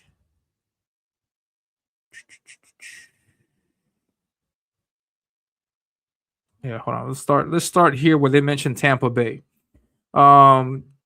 Chad Townsend says, good. No, Andy Smith. No, how's Tampa going? Hope everyone's killing it. Chad says, you're missing out. Ethan says, all of the pics and videos I'm seeing are making the show look like a washout. Not a lot of traffic. Are you guys making any money? Are you guys making money? Yellow Flash says, the con itself sucks. Barely any comics at all. And the dealers that have them are all low-grade Spider-Man or modern comics. The con is dominated by Pokemon cards, Funko Pops, fake weapons, and anime prints. The only good part is the Comicsgate corner. This is back before Yellow Flash went all crazy on us. Ethan said, do you think it was worth it to set up a booth? Are they selling their comics? Camel Moon said, it's true. I did a walk around. The most interesting booth was 100% the CG section. Otherwise, it was more of a tchotchke show. Yellow Flash says, that I don't know. If I was a dealer, probably not. The comic is dominated by anime. Camel Moon says, I barely saw any indie books of any kind. Phil says, we have been doing well. Graham sold out of all of his comics. We had a couple sales from non-CG people and a bunch from CGers. Yellow Flash says, I bought all of Graham's books that I didn't have. Michael Bancroft says, I sold almost all of mine, but yeah, mostly to CGers, I think. David Williams about something else. Someone I was talking to described it as an Etsy con. I feel like everyone is selling campaign stretch goals. Matt Yankee says, next year make it Heroes Con. It's all comics. So many people here are saying exactly what Ethan was saying. Though there's not a lot of money in it. It's just some books, just the people that you would normally sell to, so because the purpose of a con, I would assume, is that you can start selling to people that you've never sold to before. So we don't really get to see that here. Yeah, Matt Yankee says, I've been twice now. Great show, all comics, no celebrities. Best time I've had at a con since San Diego Comic Con, late 90s. Yeah. Andy Smith says, yeah, Galaxy Con had a whopping 4 comic book dealers. No way I'd set up there. All anime, manga, swords, fantasy stuff, and pops. It's a celebrity con for sure. I heard that Garden State Comic Con was good. If everyone goes back to that, I'm going for sure. Andy says it's great. Biggins, I don't know. It just looks like every other con to me. Tons of comic dealers, back issues, trades, also t-shirts and swords, tons of prints. Looks like every other con I've been to for the past 10 years. Tampa as a city is outstanding. Probably best city in Florida from what I can tell. So here Ethan says, what is your guys' experience? People are saying, you've seen it. People are saying, yeah, the best corner is CG, a bunch of Funko Pops, a bunch of this, a bunch of that. They should improve because no. But Biggins, obviously feeling offended or something, or just not happy with what's being said, he says, I don't know. It looks like every other con. So I don't know what you guys are talking about. So he's fending for his interest, which is that Tampa Bay is a great con. We should all go to that. Biggins continues, the social interaction is definitely the biggest and the best of the CG con so far as number of people, fans, and creators, and a variety of activities. Props to PTP for putting this together and hanging in 12 days after having his chest open to save his life. So he says this is a great con. Kudos to PTP. And then he throws in the surgery that he had to make to give pity. Oh yeah, you're right. You did put in a lot of to get that kind of sentiment out of people. He says Biggins continues. He says I counted 60 plus CGers at Graham's Hawaiian shirt evening last night. Beautiful. Did we cross pass? I am Biggins. All right. Thought everyone knew. Sorry. Someone left the chat. That's what it was at the beginning. Just a bunch of numbers we didn't know. So I don't know who that is. What happens in Tampa stays in Tampa. And here it says there's one guy bringing us 20, 35-year-old bottles of wine and $25.30 Padron. I'm assuming tequila Patron and special whiskeys. It's insane. I'll call him the quarter master.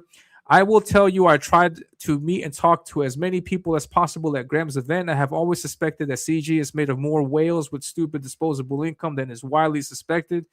If I were a CG creator, I would be meeting these people all over the country, lawyers, real estate guys, techies. It's a different model than the direct market model.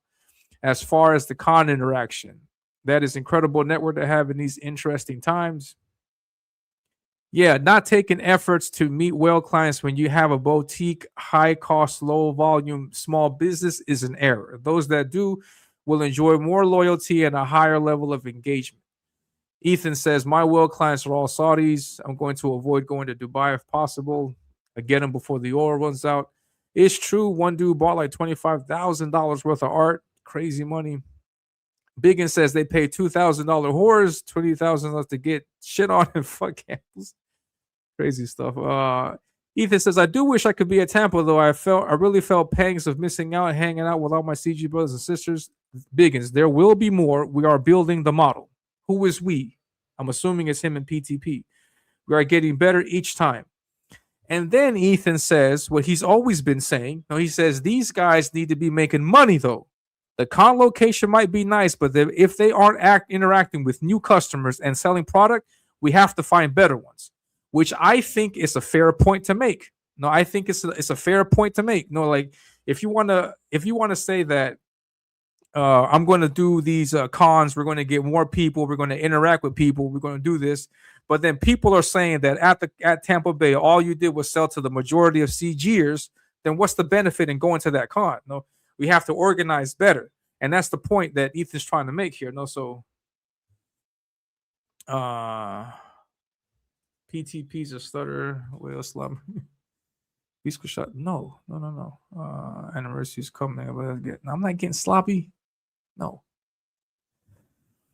So this is what we have here. And then Ethan said, I did great at Garden State Comic Fest. I never would have imagined pulling that much cash out of a Jersey show, too. Yellow Flash says you can a con that has more comic book focus, but one that's not so big the mainstream failures can get you kicked. No, and Biggin says it also boosts the online sales. Ask around. It's not the old model of selling books for $20. No, so he's taking jabs at CG's model of direct to customers, and while at the same time trying to say that cons are great. Biggins, and it feels great. Everyone's smiling and having a great time for 3 days straight. Also, you haven't been to a Comic-Con in years, EVS. I guarantee every fan you have within a reasonable 8-hour driving distance made the trip to see you. Graham says, I did very well at Tampa Bay, sold all my books, did a bunch of commissions, and the cigar party was as big as NJ and went till 3:30 a.m.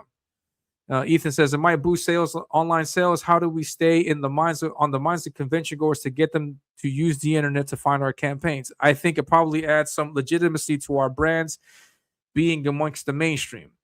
Biggin says, I don't think so. It builds engagement, loyalty, and personal trust. These people all loathe the mainstream. And Ethan said, you actually sold out of product. Graham, did you sell out?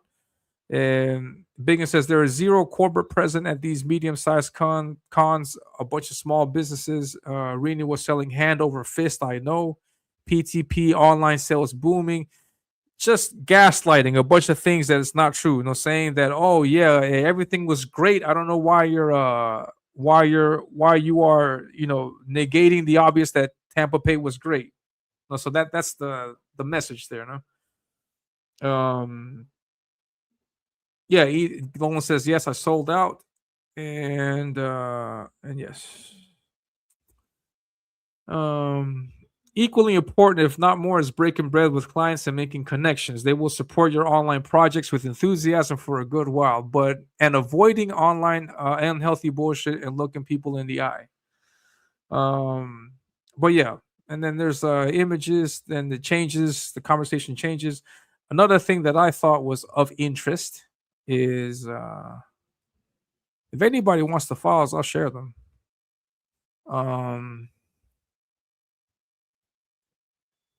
Here, there's a part. Here's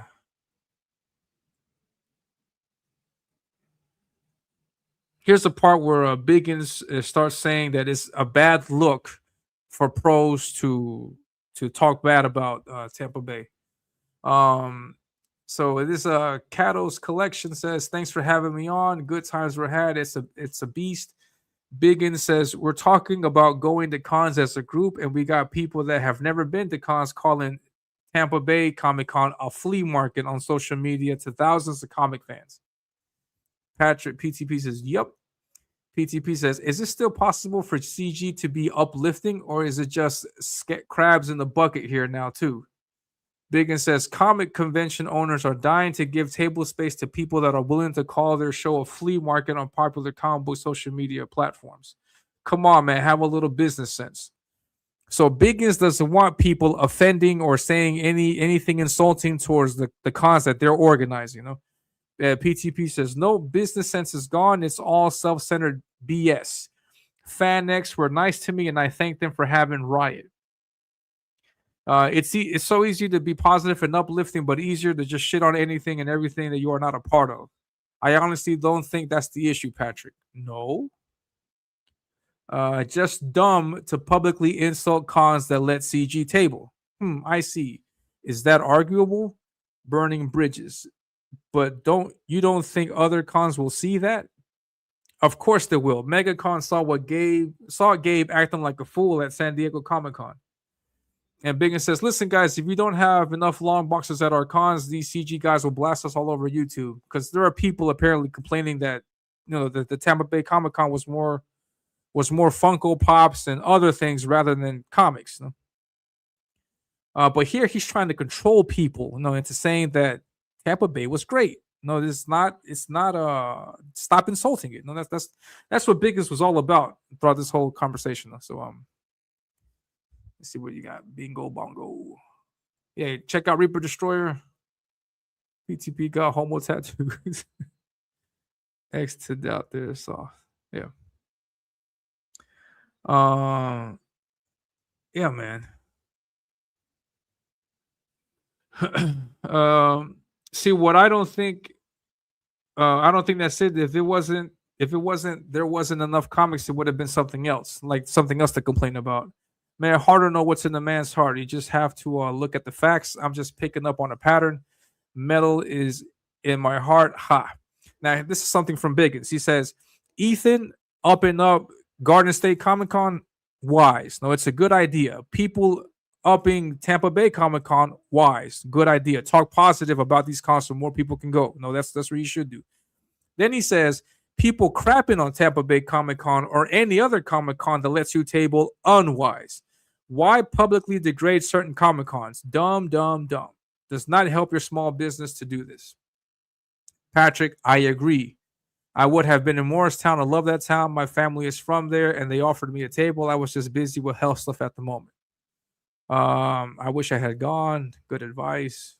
I can only control what's in front of me. I've got 3 more cons this year, and I'm very looking forward to. They are toy cons, so CG is off the radar for some, but not all, but most. I just hope they don't watch CG shows that are going to spend time shitting all over cons. No shame on those shows promoting this behavior.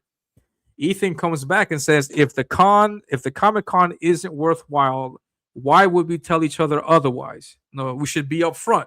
This Comic Con is not that good for comics. We probably shouldn't go there. We should go to another one or organize another one.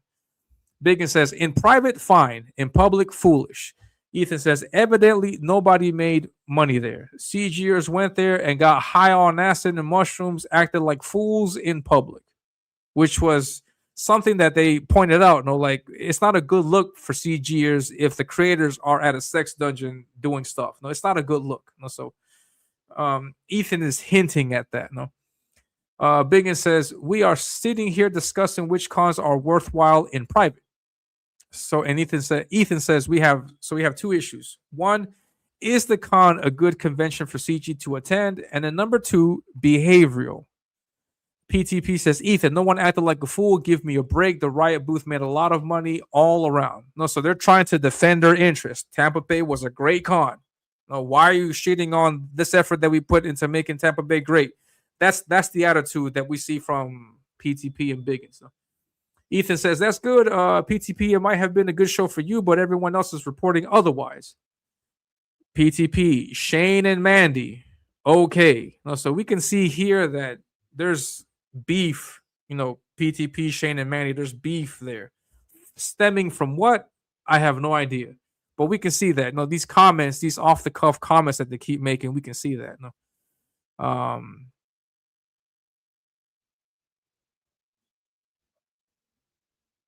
Yeah, okay. Angling all the way. Are you talking about me? I don't know what you're talking about with that. Ethan says, I wasn't there. I wish I had been because it looked like fun, but I'm glad I didn't drag any product down there. Biggins says, John Malin is a daily user of his hallucinogenics and talks about it often. So is Cecil and many others. Are we going to get high and mighty about drug use? Mrs. Biggins and I are 100% drug free. And my father, brother, and cousin died of drug overdoses. Man, that's a lot of people. If we're going to get judgy about drug use, let's go, but don't be selective. So he's trying to make it personal so that we can't touch that topic. So Ethan says, this is the conversation that's going on right now. I don't care. I personally wasn't thrilled with the optics of the goth club, but far be it from me. I will definitely make fun of it for entertainment of the troops. Where the fuck is this moralizing coming from? Do you know what CG King Mandy has done? And they're bringing up Mandy again. 100% of the people that went to the castle had a great time. Yes, PTP told me what Mandy did. I don't know what they're referring to. So we've got a clear factional divide happening here. I can see the edges of it, but I don't know what's causing it. Okay, so let's stop the selective moralizing about drugs and sex stuff. That shit can bite you real quick. Biggins, I only care what the public sees. That isn't moralizing. Biggins says, John Malin and Cecil talk constantly about their drug use. Ethan says, so John and Cecil are on the side of the divide here? No, there is no divide. Then what is this conversation? Biggins says, I'm saying cut the drug moralizing or apply it to everyone publicly using drugs. This is not hard to understand. Ethan says, people can have their opinions and express their opinions about Tampa Bay Comic-Con. It's not going to hurt CG if we never do that show again. It's not. No, we can just do another one. We can go to another place, all that other stuff. Biggins says, yes, we're all expressing opinions. I don't think that's the issue. PTP says, MegaCon already put a stop to CGers going there, so then I moved over to Tampa because I make money at cons. Why are you saying it's not important if I can go to Tampa to make money again? Shane jumps in and says, I've said my piece on the con. I still have CGers posting comments that it was not a good Comic-Con. The convention would not even give us a chance for a comic panel. I don't even think they had one, just voice actors. Sorry, it was a bad Comic-Con, which is something that Shane has said over and over again. No, he says that. He says that he is not a fan of the con. He did not like Tampa. And there's no crime in saying that. No, like we don't all have to agree on things like that. No, so that's what's being argued, from Shane and Ethan. It's like, if it's a bad con, I'm going to call it a bad con. No, there shouldn't be any pushback on that. No. Ethan says, PTP, read my post about that again. Ethan says, you can do whatever you like if CG decides not to do Tampa Bay Comic-Con again, or the con doesn't like that some folks said it wasn't a con and excludes them. It's a net zero. There's no win, no losses, nothing. Biggin says, read my post again. The public sees widespread drug use in CG. Why is this particular drug use a problem? And then Ethan says, because having CG arrive at an in-person event, high as balls and hallucinating, might not be the best impression for the general public. Just my opinion. And I agree with that. So you guys go to this for the Fans Fest. You guys represent CG in one way or another. Please act accordingly. Please, put on your best professional attitudes, behavior. PTP says, who was high as balls? Cecil was, for one. So were you. PTP, I was not at all. I drank very little. I had mushrooms because Cecil asked me if I could get them. My mistake. You look completely gone in the videos where everyone was first arriving. So I'm not getting this, and I hate drugs. People are high on streams all the time and brag about it. Sure, on YouTube live stream, it just seems different when we're in person at a Comic-Con, potentially meeting families and children. Comics are for kids also. And Biggin says this finely tuned drug criticism I'm not getting. I am against all drug use. Okay, PTP, I apologize, my mistake. There's a time and a place, Biggins. And the time and place might be YouTube or private parties or get-togethers. It might not be when we're out somewhere trying to meet the public. No, and Biggins, I don't see how it's arguable that blasting the Comic-Con doesn't hurt you getting a table at the next Comic-Con. Another entirely different Comic-Con, absolutely. This has never been my experience in 30 years. Now, so we can see here that the back and forth is all about Ethan, Shane, and other people also saying that Tampa Bay was not a good Comic-Con, and then Biggins and PTP defending it, saying that it is a good Comic-Con. Why are you guys, trashing our stuff? So that was horrible. So yeah. You've never heard, never had a public platform like this in 30 years. Denying everything. And I didn't see you calling a certain Comic-Con a flea market and Wizard magazine in the 90s, Ethan. So I don't know what that has. Only when I turn on the CG YouTube that I hear all these bad things. Ethan says, I talked about awful cons all the time throughout my career. They needed the criticism. Many of them are run by crooks. Wink, wink. I didn't have this platform, but I still had a voice. All right, good. And then there's more of that.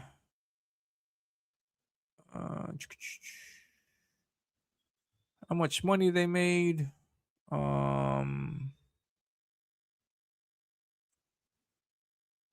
Yeah, here also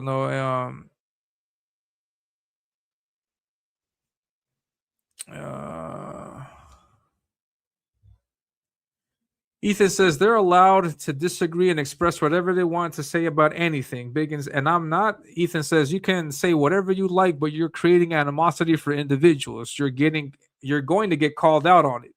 I think that's being done without my help. And Ethan, my God, did you really just accuse me of sowing discord? Ethan says, yep, there are bad feelings. You're aiming them at Mandy Summers.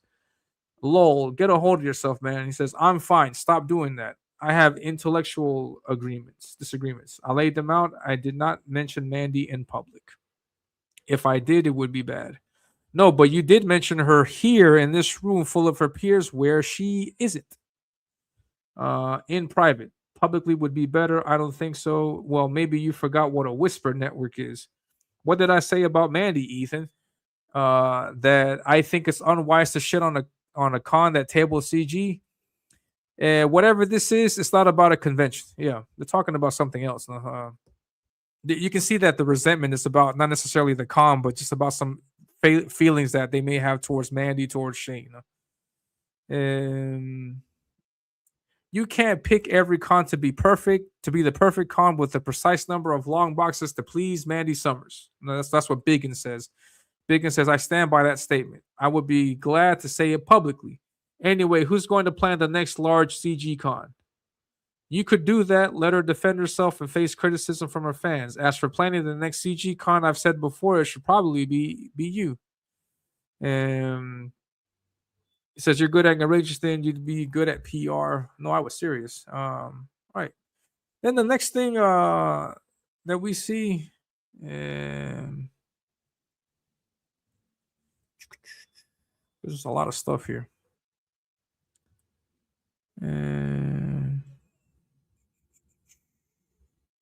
Here, Shane provides pictures from posts of other people giving their opinion on the con. And then here this guy says, I'm glad you made something from Tampa. My brother and I were afraid that we were your only commission, worth every cent, but the con was definitely a garage sale.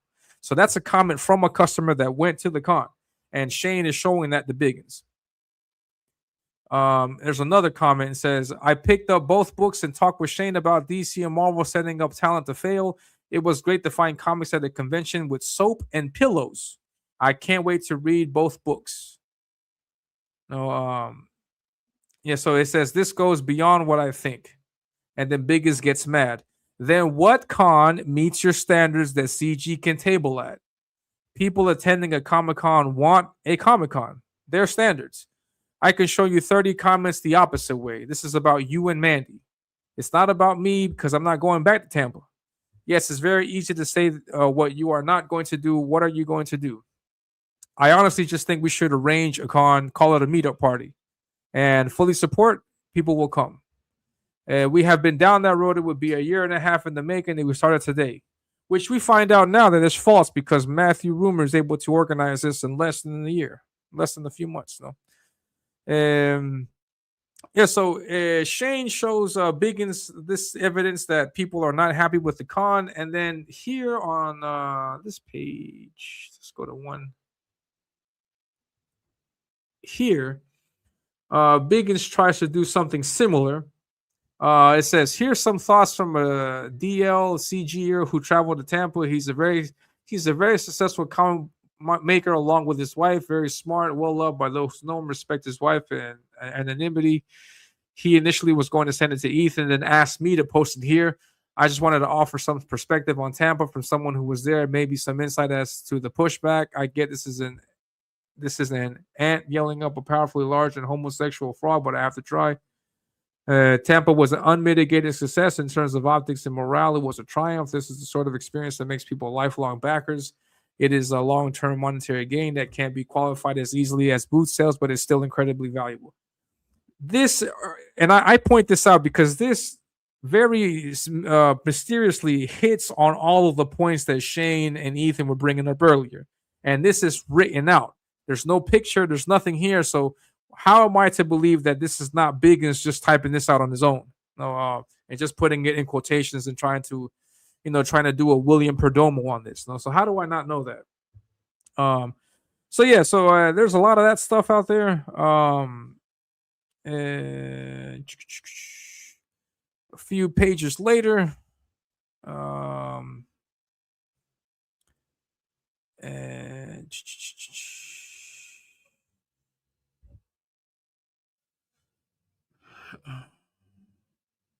then there's a part here where Ethan just flips and then leaves the chat. And he goes after a particular person, which is I'll tell you, it's right now I suspect it's Matthew Fowler. Are you guys enjoying this? What's going on? What you guys got to say about this? Let me know. Let me know you're here. What you got to say about this in the chat. Hold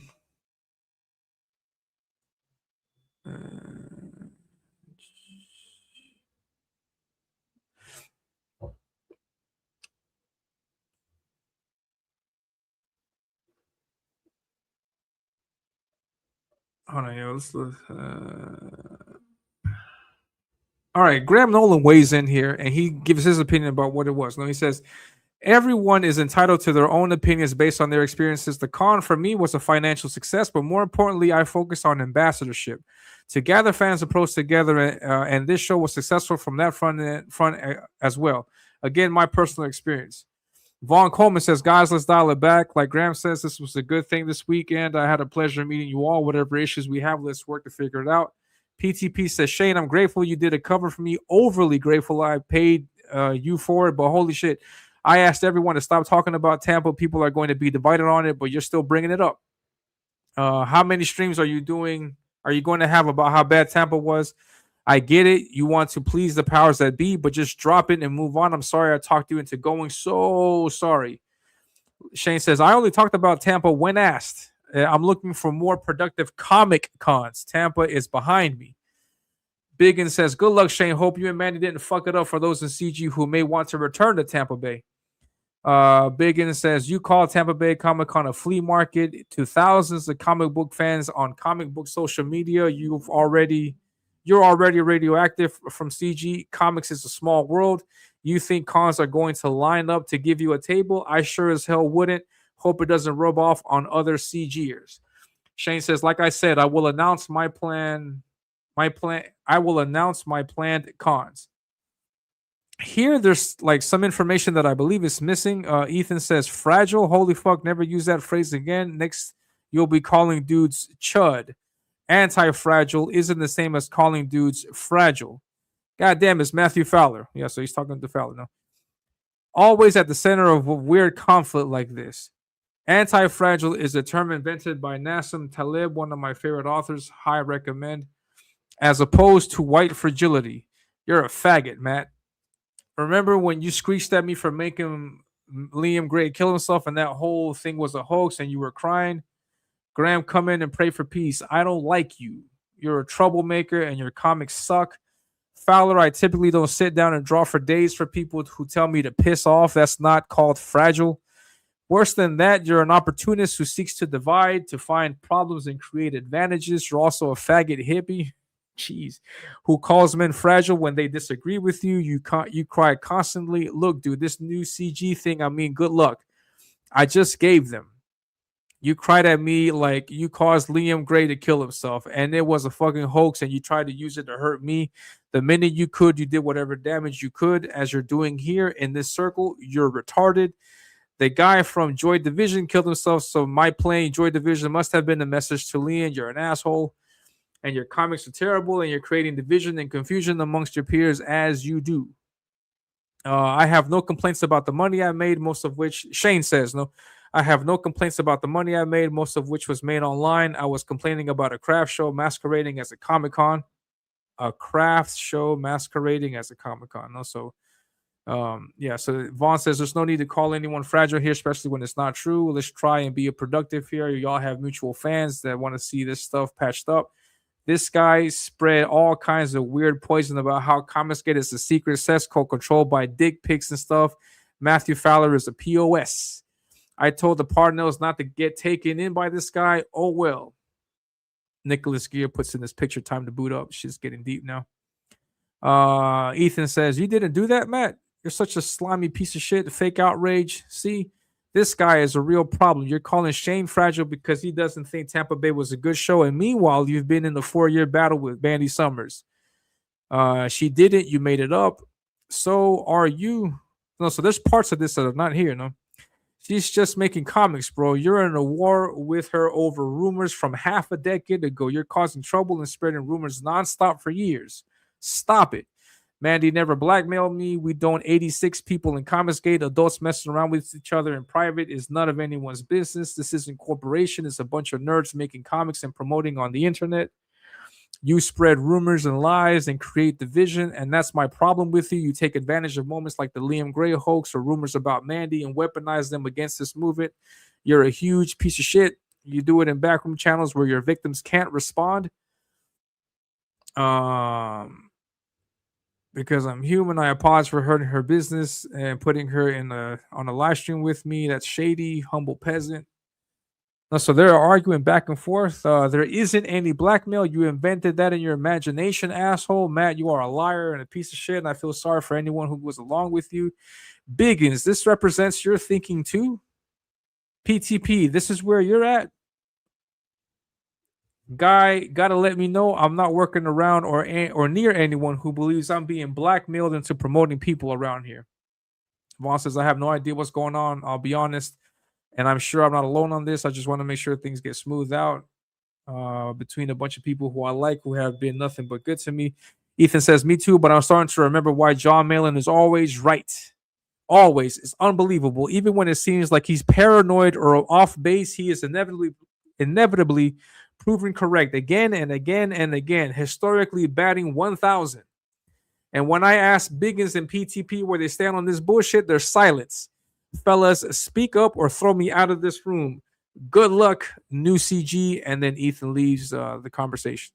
And then Patrick, all of a sudden, a minute later, 6:49, a minute later, I was out to dinner with my beautiful wife. What did I miss? What is new CG? I have no idea what Nicholas says. I have no idea what new CG is. But yeah, a shit show is what you missed.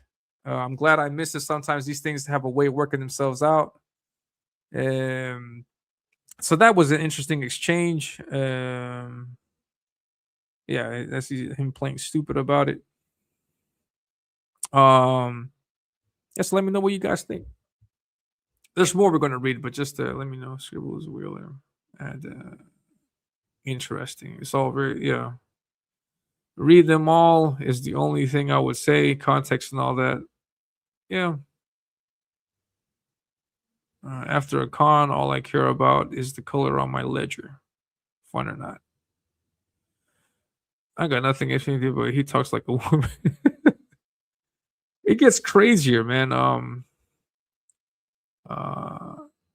Fowler is the dude smirking in the background of Fragavit. Yeah. Fowler, he's a best friends with Phil, Fraga. I remember one time Fowler, because I saw him on the stream. I think it was on Phil's. No, I remember him dishing out a grievance. He was upset about something, saying that he was upset that he was not as successful as some other people are, despite the teams that he's able to put together. Because he was able to form, like, he's done work with Jose Garcia, and then Garcia went to did work with. He did work with Jose Garcia on Tiger Blood, and then like after that, he went to do work with Graveyard Shift and other IPs, and then I guess it was not available for Fowler to do other work. There's a colorist. I forgot the name of the colorist. Steve.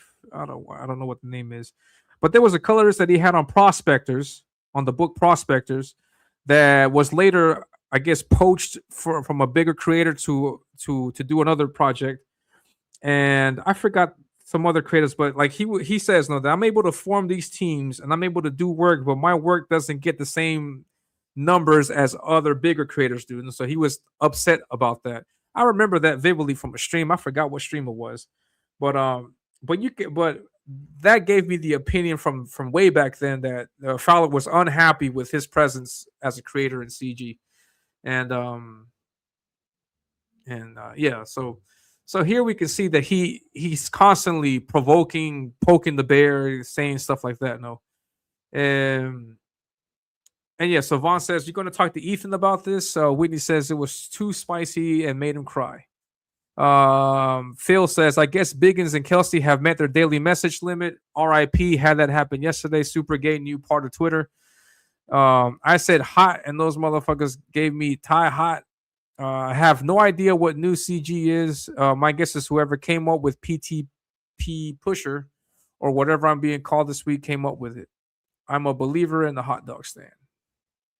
And then Vaughn claims that no, someone was mentioning it in Malin's chat days ago, saying you were talking shit on EVS and mentioning CG and was asking me to answer for it since I was on stream.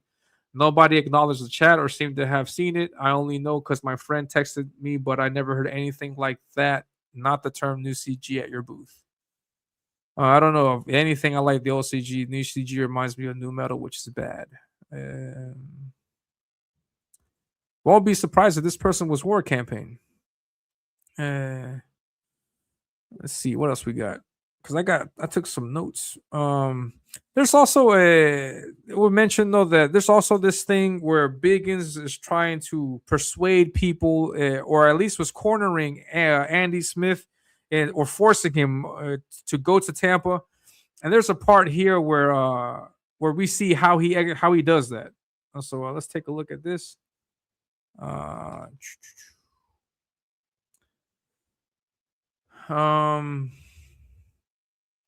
I don't know if you guys want me to read all of this stuff. It's like 500 pages of this stuff. I give you guys the files and you guys can sort through it. But here, what I'm trying to point out is just to give you guys some of the context of what some of the things are that Ethan, Shane, John have been saying. Because if you watch the rest of that trash cast, John jumps on the show, Shane jumps on the show, and they make a few points that are corroborated here. So that's why I'm bringing some of this stuff up. So we see the context where Biggins is constantly pushing this idea that cons are great. Tampa Bay was great. Anybody talking against it is bad for doing so and is leaving a bad image. We should all be in the same boat and say that Tampa Bay was great. Ethan and Shane are saying, no, I want to be real about this. If it was a bad con, I want to be able to say it. So what's the problem with that? We could just go to some other con. but they're adamant and that no, this has to be the CG con. This has to be a good con, and we're going to plan the next one. And you guys all have to say you like it. That's the idea. No, and then Biggin says until you've met them in real life and form an actual bond, they're not your friends. And very unhealthy to think they are. And here's how you know you have a bond. They want to meet up with you again. So he's constantly pushing this idea that cons are the way to go. And Vaughn says, yeah, that I completely agree with. Chad says there's 4 days left of my campaign. I like to reach 15K. Also going to need someone to walk me through how to extend it. And then Biggins, no, look, I just backed Black Phantom, Chad. Looks great. Looks good. Thank you very much. I'm very grateful, Mr. B. I am behind on backing stuff. So anyone else with active projects, let me know. So I'm going to, what is he doing here? He's buying loyalty. I'm going to back your comic, back your comic, back your comic, back your comic. And I hope you guys also throw your support my way with these cons that I'm going to organize. Now that's essentially the idea that's happening here. And he says, I just got Einstein number 2 as well. 15, then in demand while you fulfill. Tampa got me hot to buy comics again. Biggins says that. No, Tampa got him hot to buy comics again. I always wanted to grab a lot from the dollar boxes, but I realized I don't have much room in my carry-on. Biggins says that's always a problem when flying.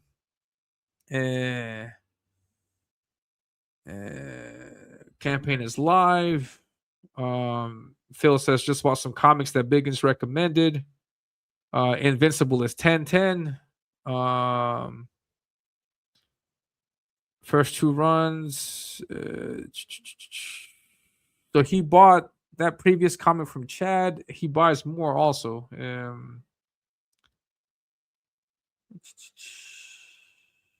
Here, Andy Smith posted the link to his campaign core draft. And then Biggins says high water marks of comics in mid 80s. Next peak was late 90s and 2000s. You came in at a bad time. I just back Lucent, maybe twice accidentally.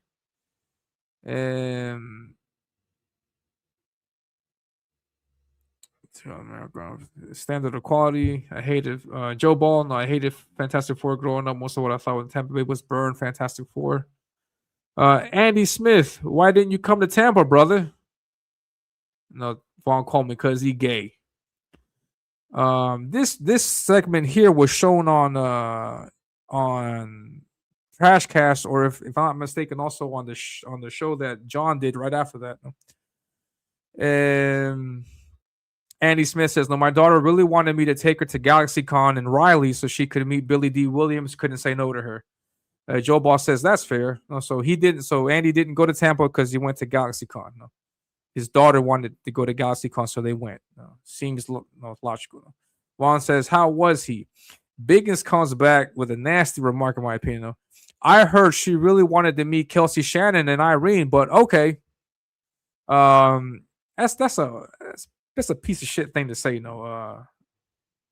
If Andy can't go, he can't go. Shit. Why this forcing on the guy? No. And he says, I was planning to go to Tampa early in the year, and then she asked about GalaxyCon. I was bummed, but we had fun hanging out together. Billy D was cool. Biggins, back to core draft looks interesting. See you in Vegas, Andy. So Joe Ball sharing off artwork, and my experience, I have nothing bad to say about Joe Ball. I'm surprised by some of the comments he makes here, but I got nothing bad to say about him. I actually worked with his IP. Man, I forgot the name of his comic thing. It's Frog King Toad. That's right. Here he's showing off a picture of a campaign that I was on. This is called Swarm. And I did artwork for that. If I can zoom in here, there's 3 pinups here. 1, 2, 3. This second pinup is artwork that I did for the campaign. And I drew that live on the show. So if anybody wants to see that, you can check it out. Swarm is the name of the campaign. And Joe Ball's promoting that. And Swarm was actually created by Shane Mess from King Toad, which is Joe Ball's partner. They both work together on that IP. And I reached out to Shane, and I was like, "Hey Shane," because the Shane put out a post back then. He said because he needed, I think, like 2 more artists for pinups, and he's gonna keep looking. And so I was like, "Oh man!" And I contacted him because it was Joe Ball, King Toad. They're making comics, and so I reached out to Shane. I was like, "Hey Shane, hey, would you consider me for a pinup?" And he said, yeah. And so we did the work. I was paid. Everything was great. Kind of feel bad that I like forced my stuff on it, but Shane liked it. He liked the artwork. Here's more cover art from that IP. Just sharing it just in case. And then here it is. Vegas will be great. A new city for me. And so yeah, so I was showing this to you guys so you guys can see that this whole thing of me backing the campaign so that you guys can owe me a favor per se is something that he's always done. No? Here's an interesting comment that I want you guys to see. There's a moment here where Dale Keown, he leaves the chat. And then Biggin says Dale left was to talk about comic book scripts too intense. Nicholas Gear with Dale, it could have been unintentional. And then Kelsey says, Mandy tugging that leash hard. Damn. That's fucked up. Vaughn leaves the chat also. No. Comment Kelsey. Kelsey says, laugh away because it's all so fucking hilarious. Yeah, honestly, I'm done with it. You guys were talking for over 5 hours about comment, made me feel better. So that comment, Mandy tugging that leash hard. So it's always being offensive and shit. Let's see what else I got. And then this is the one that I got from the thumbnail. Shit. This is the one that I got from the thumbnail. Yeah, here on this page.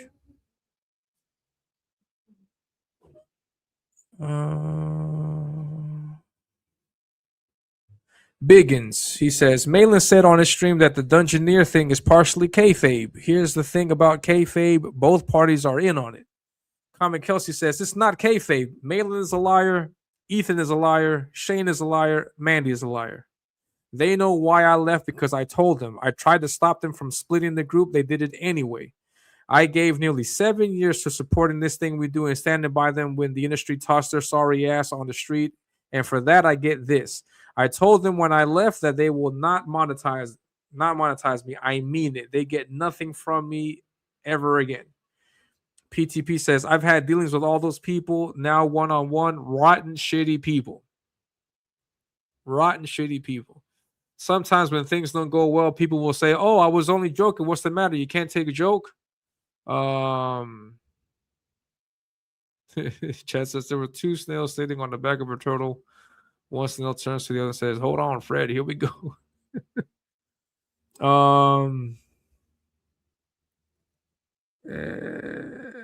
Yeah, and when Rini and I mess with each other on stream afterwards, she's like, I hope it wasn't too much. I'm just messing. That's how real friends talk, how they joke. Intent is key. We all need to be on. We all need to be in on it.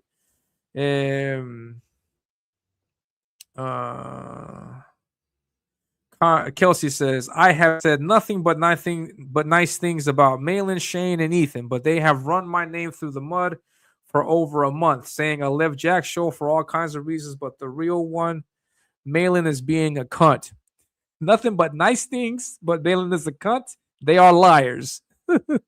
They've been doing it to Rini, PTP, and others, not to mention the stacks of former CGers that dealt with the same thing. They talk about supporting each other while destroying us. I'm losing subscribers every day.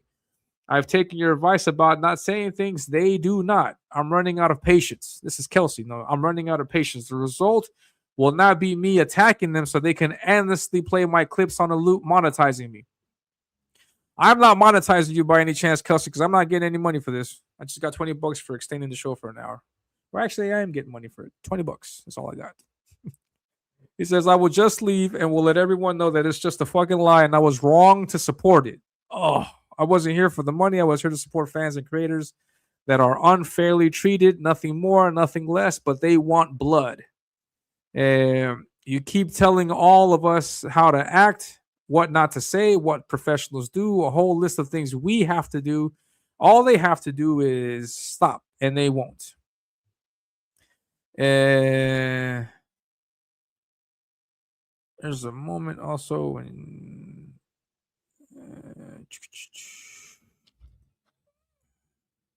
there's a moment where Shane leaves. He gets kicked out. Let's take a look at that because there's a comment to it again. So hold on 1 second. Let's go back.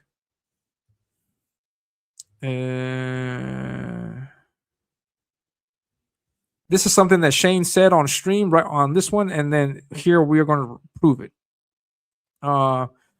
PTP says, I just got to note something. I caught Caesar's a little bit yesterday. For the record, I asked him to help with Sleepy Hollow, and he turned that convo into Malin. E is a liar and a phony. Shane says, I like a lot of the creators in this room, good people. PTP says, okay. Shane says, and then Shane left the conversation. PTP says, after asking Shane to leave the Riot press room 5 times, he wouldn't, so I had to kick him out. Joe says, well, at least people speak with some level of ease now. Yes. I talked to Shane 3 times at the Cubert school. I didn't know him at all. I was kind to him when Pencils Down happened, and he reached out to me after seeing me on E's show. Being a fellow Cubert student, he asked me to check for him to make sure everyone liked him in CG before he jumped in. I did, and the water was great. I will say he produces some of the best stuff in CG in a timely fashion. He's a real pro, just not a good friend. I mean, real friend, not online friend. So so let's go back to this part. Because here, Kelsey puts this picture and Shane says, well, look at me not getting removed. No, look at me getting removed from rooms, huh? Rooms, you're the ones that I'm in. Rob Hunter's commenting on that. So, unfortunately, Kelsey, many of us have been exposed to this shit for years now. We don't bother saying anything because it typically turns out like this. Even if you do tell people, they just don't believe it until it finally happens to them. Joe Ball says that. So let's take a look. This is...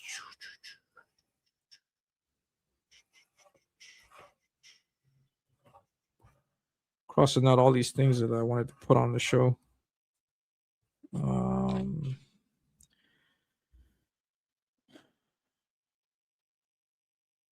right, let's go. Let's take a look at some more stuff.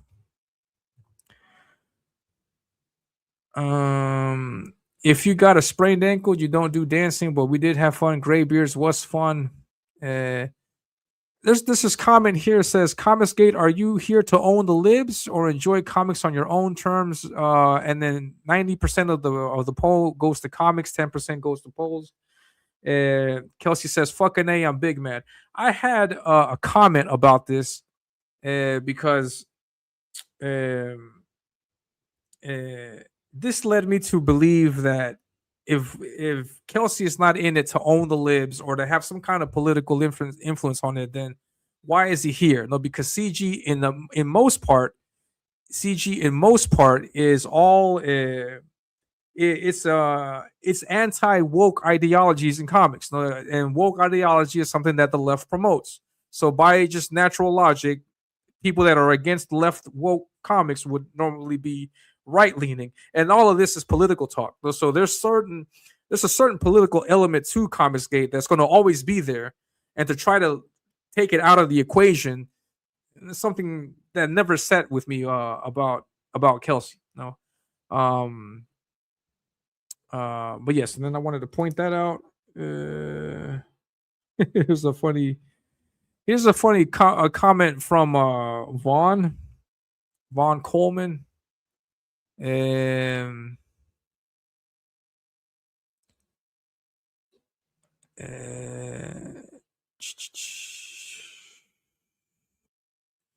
Coleman says, why is this still going? Also notice how no one there was tagged, talking about Tampa Bay thing. One thing that's tough in CG is having to watch others learn how people really are the hard way. Here's Biggin. Biggin says, basement dwellers gonna basement dwell. No.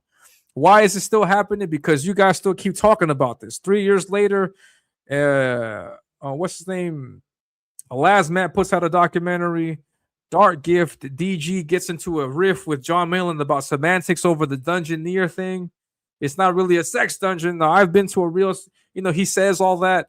And then we got this recent Kelsey appearance on Trashcast. Something, all of this in some way I believe is connected. Actually, I don't think that all of this is just by coincidence. No.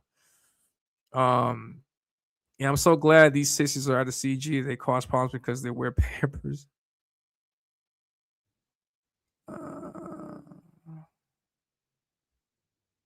Yeah, Matt Yaki's also all there too. Yeah, that's right. Totally people suck. He's doing so much. Friendship, real life, gay style. Yeah. Dead CG theory is a booty bandit. PT. I'm not that. It's not that PTV had a bad idea. It's that they were trying to force Shane. Yeah, that's exactly it. No, they were trying to impose that. No, we have to do it this way. No, so that's not cool. I get the vibe that he was envious of the fact that he alone could not curry more fame. Yeah. Feeling plus the internet. No, Vaughn, he didn't go because he's not gay. That's right, yeah. Agreed, and wanted no part of the butt party. Yeah. Well, you're ever on streams of PTV? Joe Ball got so fucking butthurt about the Dungeoneer files dropping that he closed his campaign so he wouldn't have to issue refunds and blame. I had no idea about that. Elliot dropping clout. What do you mean? Oh, that I was on the campaign? Yeah, I've been feeling unreal and like I was being real. Yeah. I believe that. No, I believe we don't have real internet friends though, because Richard and Bree, Paul Revoche, all these other people that turn heel. It can be anybody. No, somebody in the chat could turn heel next. No, people are commenting that I may turn heel one day. It's like, you can't really say that people are your friends here. No, there's certain exceptions. No, certain exceptions to that. But I think overall, you shouldn't get into this thinking that I'm going to be friends with everybody. I would be your friend. Someone be my friend. I would be your friend, but it's just the internet that doesn't count.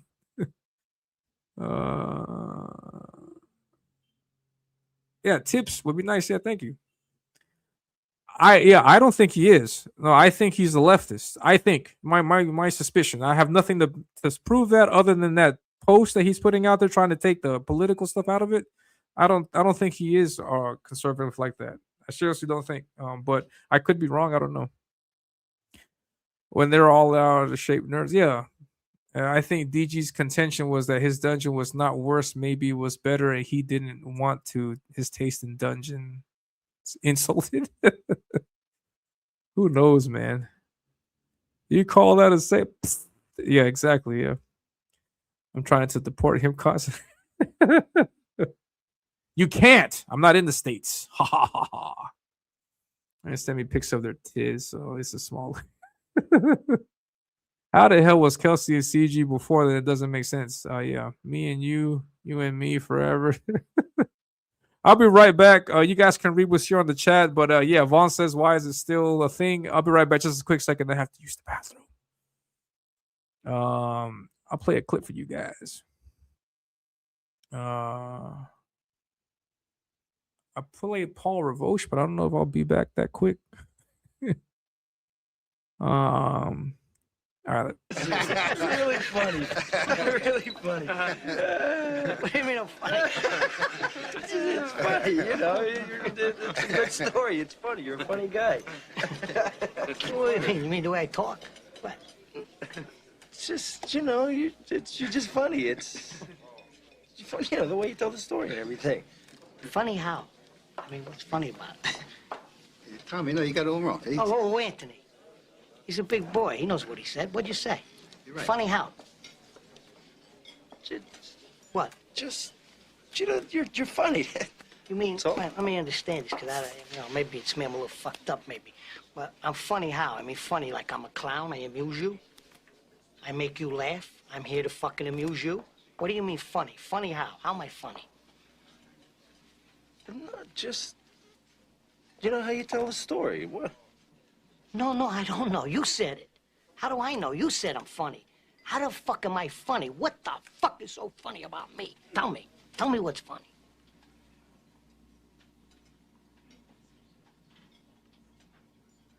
Get the fuck out of here, Tommy. You motherfucker. I almost had him.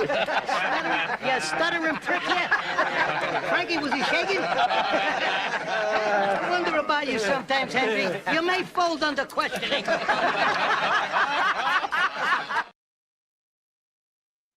You stuttering prick. Oh man. Hell yeah. All right, let me wrap this up because I have to get going, guys. I have to go in a little bit. Let me wrap this up. If you guys want to, I can still talk about this or pick it up next week also, just to finish off a few of these ideas. Oh wait, Big Roy, you're in the chat.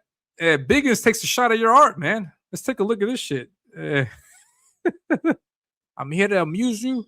What the fuck is so funny about? Look at this. Biggins. He posts art of Roy. There's a picture of him. I think this is Lady Death. I'm not sure who this is.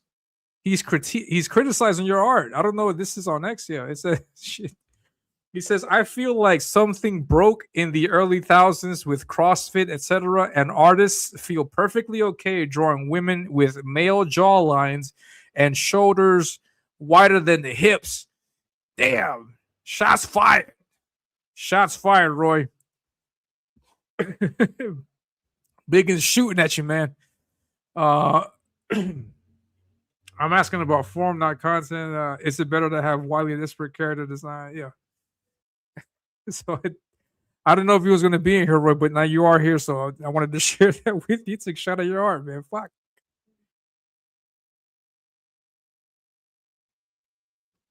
Say something. Say something, Roy. Say something. A critique of your critique. And that's all you got. Come on, man. Poke, poke, poke, poke. Say something more offensive. What else I got? Let's see. I took notes because there's a lot of stuff here. Why is it still going? Libs, not kayfabe.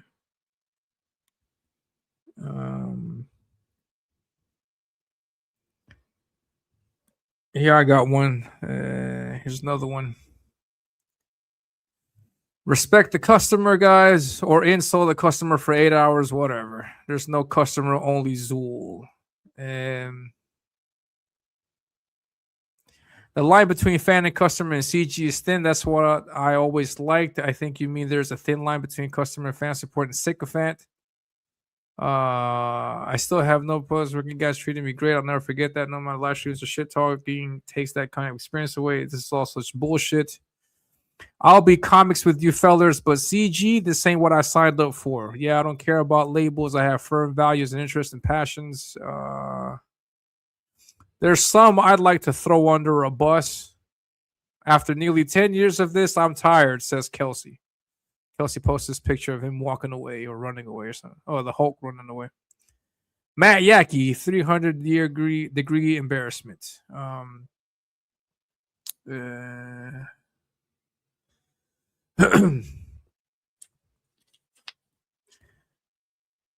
Some born fighters, some born lovers, some both, some born neither. I know it's a cliche, but none of these fat, pathetic faggots would say any of this shit to my face. Keyboard cowards. He's talking about, you know who he's talking about.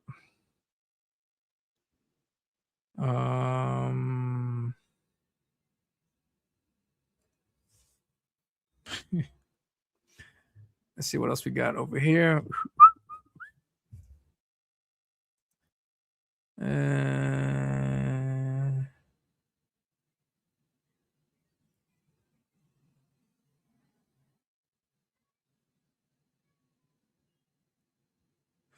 Yeah, PTP says, I'm the new and probably the last boogeyman in CG. Every time something goes wrong, people are going to be like, it's PTB, it's PTB.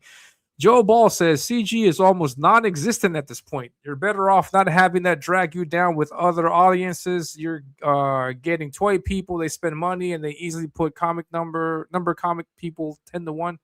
and they easily outnumber comic people 10-1. There's a reason I haven't even used the phrase CG or Comicsgate in years. It's embarrassing at this point. Wow. So that was revealing from Joe Ball, man. I hadn't expected him to. One of the reasons I reached out to Shane was like, hey, this is a nice Comicsgate IP, but guess not.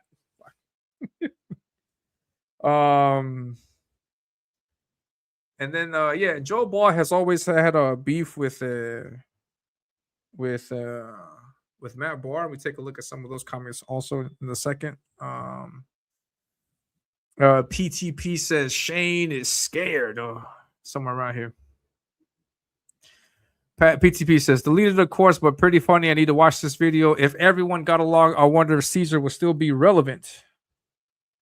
Where is it? Yeah, when I first got the CG, it was talk of making better comments or the better hot dog stand and treating fans better service. Now it seems like a very angry group at times that wait for the next thing to come by to stir the pot and getting everyone angry again. You're not allowed to talk about Kickstarter, or you can't get people together without permission. You can't think different than John or E or else. No one is allowed to outshine the sun. Shane does a better job than Ethan and John put together, but he's scared to death of them. This is PTP talking, saying that nonsense. Biggins, if you can't take criticism from a fan without doing 8 years of live stream, get the fuck out of the entertainment business, snowflakes. Also, crazy stuff from PTP, man.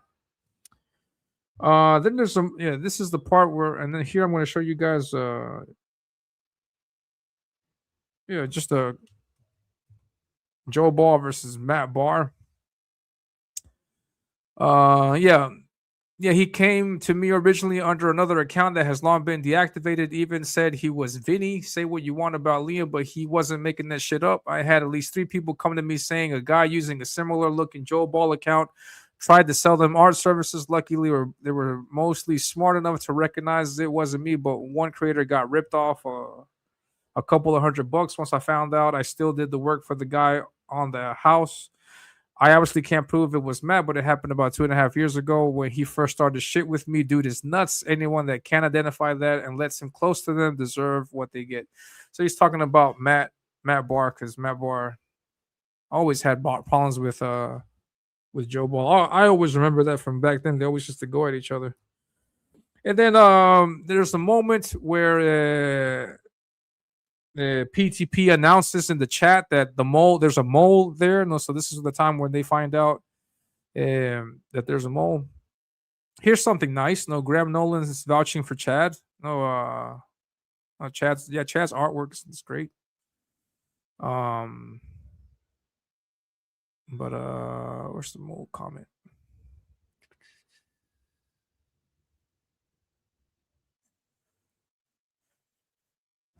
TDS, Tampa Derangement Syndrome, day 163 and counting, psycho ex-girlfriend vibe.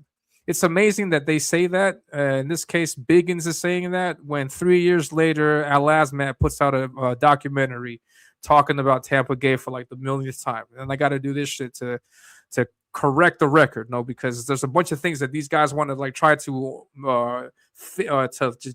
gaslight us on, and it's not like that. No, the files are here. If anybody wants them, I'll be more than happy to send them out to you guys. No? All right, so here Patrick says, so there's a mole. Was this a recent broadcast? Whose channel? There's no disgrace in bowing out of the Riot press room, and people are going to share info from this room. There's a door. I show a lot of unfinished work, toys, new CG. It's a thing. I don't even care. Those 3 people are complete jokes. Malin is a complete loser. Ethan is an asshole. Shane is a dork. Share that with them. Oh, and all 3 are complete beta males. Share that. Vaughn says, I stand by my statements that were leaked. Where are these leaked statements? Yeah, what she said, we'll find you. Just leave with grace. And PTP was expecting that someone would confess in the chat, confess and then own up to it, but that didn't happen. And then, yeah, I really got to go, guys. This last thing I'm going to share, Kelsey's last remarks, because Kelsey finds out that there's a mole. People start leaving the chat. And the last comment that Kelsey has It's a hell of a comment. He says, well, Reedy says, I agree. Please, let's be civil. I understand the tensions are high, but I think we should be the bigger men and not instigate more. Yeah, here's a threatening thing. No, I don't give a fuck. We always knew there was a green-lipped rat. Pat PTP says, doesn't matter. I'll see him at a con. What does that mean? To do what? So that's crazy.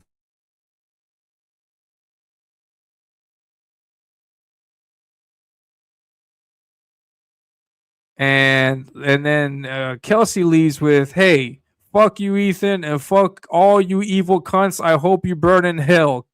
Kelsey left the conversation. Fucking A. So yeah, that's all I have to share. There's a lot of other stuff. You guys can scroll through it. If anybody wants the files, hit me up in my DMs, and I will be more than happy to share that with you. But just want to correct, what is being said, because they want to gaslight us and make us think of things that is not true. So we got to be careful about that. Yeah, take that scathing roof from Room Respect Artist Biggins. Everybody's toe behind the keyboard, yeah, man. Usually have wide shoulders to carry that weight. Show me a woman with natural biggins, and they have wide shoulders. Yeah, I got you. No worries, bro. Roy Based Art Department. What's going on, guys? Hit that like button on your way out, guys. Please hit the like button. Sub to the channel if you haven't. I stream every Thursday. Last of the shit is fake transformative, fake punk rocker. Hell yeah. They do. They look really bad. They look really bad. I don't know how he got any deals of anything like that.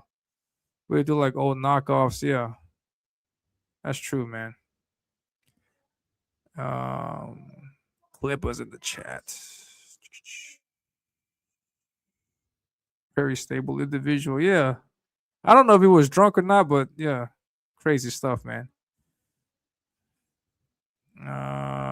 Don't forget, guys, also tomorrow, Reaper Destroyer 2 is launching. You guys check that out. Comets Gate Live. Check it out. Yeah. Be sure to back once, twice, back often. And yeah, man, that was the show. Kelsey is crazy individual. And also, just one last thing that I wanted to share. I'm sorry. There's one last thing I wanted to share. Take a look at this picture. This is a picture that Dark Gift shared recently. And it really was, it's really like something that just caught my attention, because we have Alasmat recently putting out the documentary. We have Vaughn all over that documentary. We got Vaughn in the DG in the Dungeoneer files, stuff like that. And then we have Dark Gift sitting alongside them at a recent con that they went to. So we have Alasmat, Vaughn, Dark Gift, and then Dark Gift before this, like a few weeks ago, coincidentally, has a riff back and forth with John Malin about semantics, about it wasn't a real sex dungeon, it was just a normal dungeon, something like that. And then we get this appearance from Kelsey on Trashcast, and something just doesn't bode well here. No, it's like this is too many things, to say that it's all a coincidence, I think. So we have this, and I don't know, you guys make of it what you can, but I thought that this was interesting and I wanted to point that out. And yeah, definitely. Yeah. DG has a record of doing that. He's always done that. He's always going to be that. If CG has when CG had an outing with Matt, he welcomed Matt to the show. He welcomes everyone. Matt, anybody. He had that whole King Vic. Oh no, sorry, Victor, the artist who was later a convicted pedophile guy. Vic King, Vic King. He had him on the show. He says that he doesn't. There's a bunch of things. So he's always been like that. I don't necessarily expect DG to be what they call tribalistic and just only hang out with CG guys. I've known DG to hang out with everybody. He hangs out with everybody. I know that. We've all known that. So yeah, I just thought that was just something to point out there. So yeah, man. So I don't know. You guys think about that what you will. Please hit the like button. I'll be back next week, Thursday at the same time. Tomorrow, tune in. Reaper Destroyer 2 is coming out. I'm going to get 2 books, I think, man. I'm going to get the Brett Booth cover, John Malin cover, Ethan cover. I don't know. I'll see what I get. Yeah, at best guy pursuit. Yeah, that's true, man. Yeah. Doesn't bode well how you want friendships to end over other men's issues. No. I'm not saying that. I'm just saying that it's strange to me that a last man Vaughn and they're together at this precise moment. No, like I don't care if they're friends. If they're friends, that's great. I don't care. But it's just these recent things that have been popping up about Tampa Bay recently is just something I don't know. I just believe that something is there. No, that's what I think. But no, like continue being friends with Elasman and Vaughn. No, I think Vaughn was naive. He's naive. He's a young guy. He's got a lot to learn. But I mean, PTP Biggins, they're the real assholes, man. Yeah, you saw that in the chats, in the files, But yeah, it's all good. A lot of people have no issues with me joining. Yeah. So yeah, they pop up whenever you mention Ethan, and yeah, it's crazy. Oh yeah, awesome. Make it sound like we have Vic on even after knowing. No, yeah, that's also no. He had him on, but yeah, like you mentioned, that's also true because once that information got out, everybody cut him loose. I was friends with that guy on X, and then once that news came out, everybody cut him loose. And yeah, no, you're absolutely right. It was crazy, but yeah, crazy times. All right, but yeah, I have to get going, guys. You guys have a great week. Don't forget tomorrow back Reaper Destroyer, and I will catch you guys next week. Have a great one. Hold up. Let me pick a video.